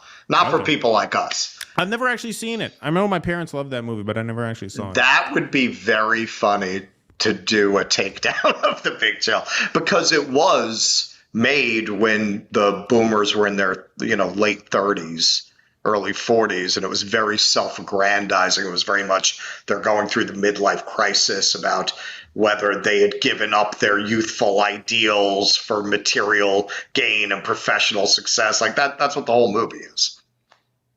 Yeah, I've never seen it. Like I said, my parents loved that movie, but I never saw it. Go get sushi, Russ, says Sid Artivicious. Thank you. No, that's not Mary Kay Place. That's Mary Beth Hurt. I'm looking that shit up. I guess Mary Kay Place, and then you said Mary Beth Hurt. Sloppy Top 10. Dave's new special was just okay. I have noticed great comedians in general have a decline in quality when they put out a Netflix special every year. Not everyone can create that much content. Yeah, I mean, it was definitely light on the content. Like, it was a few personal stories. I'm right. It was Mary Beth Hurt. What the fuck are you talking about? That's what made Carlin just so incredibly special, was the volume of work that he put out. I think that guy did like 20 HBO specials, like an insane output of specials.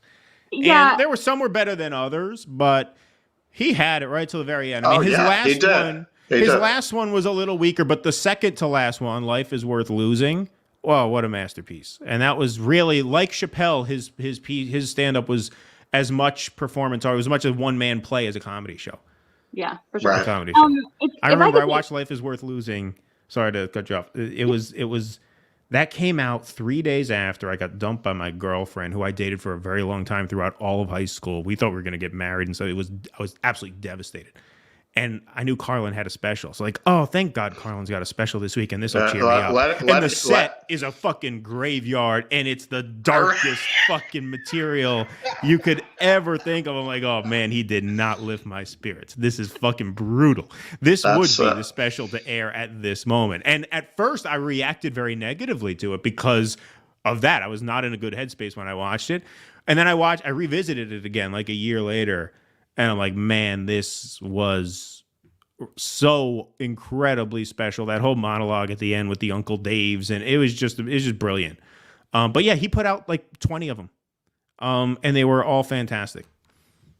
Yeah, Lenny Bruce said, you never told me that. I've long speculated on your youthful love life. Lenny Bruce said, whether you're a bum in the street or the president of the United States, we all have one thing in common. That chick that really busted up our ass good. Indeed. That is one to live by. Okay, people. Yes, William Hurt was in the movie too. Two people with the last name Hurt can be in the same movie. Oh, that's why Yeah. William Hurt was in The Big Chill as well, right? And then he was, yeah. I always get that movie confused with A Fish Called Wanda because my parents loved both of those movies, and they both, were, I guess, more or less the same era. I will give you a fun, true story about The Big Chill, a hopefully inspirational, never give up your dreams story. So, the opening is a funeral, and there's a corpse in the casket, and you see the lines that the person had deleted themselves. You see the stitches and the wrists and stuff. And you never actually see this person. But originally, because this whole gathering, they talk a lot about this character. He had clearly been like a very charismatic, dynamic figure, kind of the center of attention of this group, the person who had brought them together, and they ended up like that. So it was a lot of reflection on that in the movie. And originally, they shot all these flashback scenes of this character, but they cut all of those. So all you saw of this actor who thought he's going to be in a big movie with all these big Hollywood stars were those wrists in the casket. That actor was Kevin Costner. Oh, wow. Interesting. But he didn't give up, man. Like, that is the kind of thing that could break your spirit. Like, you were going to be a big star in this movie, and they only showed your wrists. That's like, you can't make that up. CRT startup, thanks to the $10. I was like, wow, Russell has gotten really pretty and smart overnight. But then the old grump joined up and made me realize that it's not. In my defense, it's super early here in Pakistan. Peace. Well, peace out in Pakistan. Wow, look at that. A global audience. Jose Alvarado for Due Dissidence Sushi Money. Good show, guys and gal. Thank you, Jose. Appreciate that. You know how smart I am? I just took your money, motherfucker. $4.99. Thank you for that. Thank you for that, J-Pat, and thank you. Love any comedy that makes the libs piss their pants all the way back to Lenny Bruce, Bill Hicks, et al. Respect from London, comrades. Respect, J-Pat. Thank you very much. Respect. All right, we're going to read a couple more, then we're going to jump the wall to West Berlin. Get some unagi on me, Russell, from Sid Artivicious. Thank you very much for that. SB, thanks for the $5. Dave Chappelle angered liberals by exposing anti-black racism and LGBT. Out of all the comics that said the T word in the 80s, they picked the black guy. Thank you, SB. Alrighty, folks. That is not it for the show. We have plenty more show. We are doing a Q&A on Rumble, but we have 2 segments that we're going to do on Rumble, and we're going to have a lot of fun over there. So here's what we need you guys to do. We need you to go to rumble.com/Due Dissidence, and we will end this show here. We will then do a 5-minute intermission, after which point we will do a couple more segments. We'll continue the show, and then we do have our Patreon Q&A where patrons will have, hold on, let me just finish this. Patrons will have call-in access. Everybody is welcome to join. Russell, go ahead. Joe Beth Williams is also in a movie. There are 3 people with similar names. See, this guy drives himself crazy. Fucking movie. This guy drives himself crazy with the comments. I do. I should do what Keaton does. Ignore you all. This guy drives himself guy lets it get to you. Guy lets it get to you. All right. He doesn't give a shit. From early on in the show, because I actually used to argue with like everyone in the comments because we had a small enough audience, and Keith was like, "What's wrong with you? What are you, man? crazy? That's why we do the show, so we don't have to fight on social media anymore." Yeah, and that's exactly what he said. And he was like, he said, "There's no upside to it. There's no upside. Don't do that." Now Russell just argues with me offline. Yeah, he does. That's it. I just take it all out on Tusker. All right, Henry DeShazo, what happened with Jimmy's show tonight, Russell? Lots of starts and stops. Well, I know they switched to Rumble halfway through, which don't say, I know there might be something where you're not supposed to say in terms of like what the plans are moving forward, but yeah, he split the stream. But because the video went private on YouTube, everybody on YouTube assumed that they canned him, that they threw him off. There was a lot of panic. I think he's talking about going to cards. I mean, honestly, on my side, it's a very different experience, obviously. Like, we're on that side setting up the next segment. And so if it felt that way on the other end, that's not clear from that end. Right. Or it wasn't to me. It was the first time I was ever there. I'm trying to figure out, well, should I look at the camera that's dedicated to me? Should I, that's where my head was at. Understood. Got it. All right, folks. So go to rumble.com/DoDissidents if you'd like to continue the program with us. We got a couple more segments and a Q&A to do over there. So plenty more show left tonight. But for YouTubeville, we will bid you all farewell. We will return after a 5-minute intermission on Rumble, so we'll give everybody a chance to file in over there. Thank you guys all on YouTube for watching us. Come jump the wall over to West Berlin where we can speak freely, eat, drink, and be merry. We'll see you guys all next time. Thank you very much. Russell, why don't we check that singing bowl out, do a test? Courage!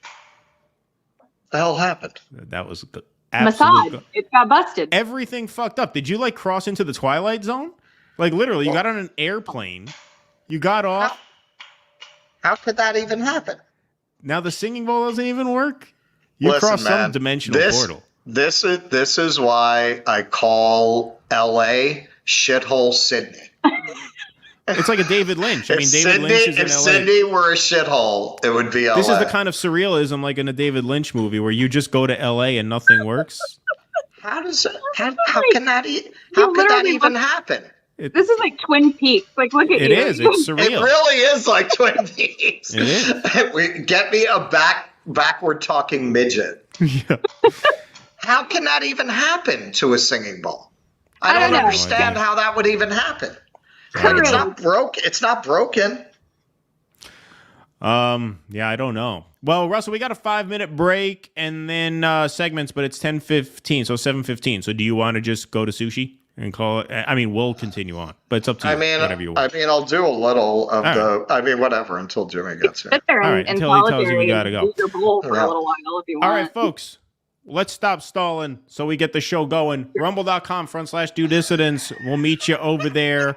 We'll see you next time here on YouTube Friday morning, 9 a.m. Till then, be safe, be well, but please come continue the party with us over on Rumble. Please clap.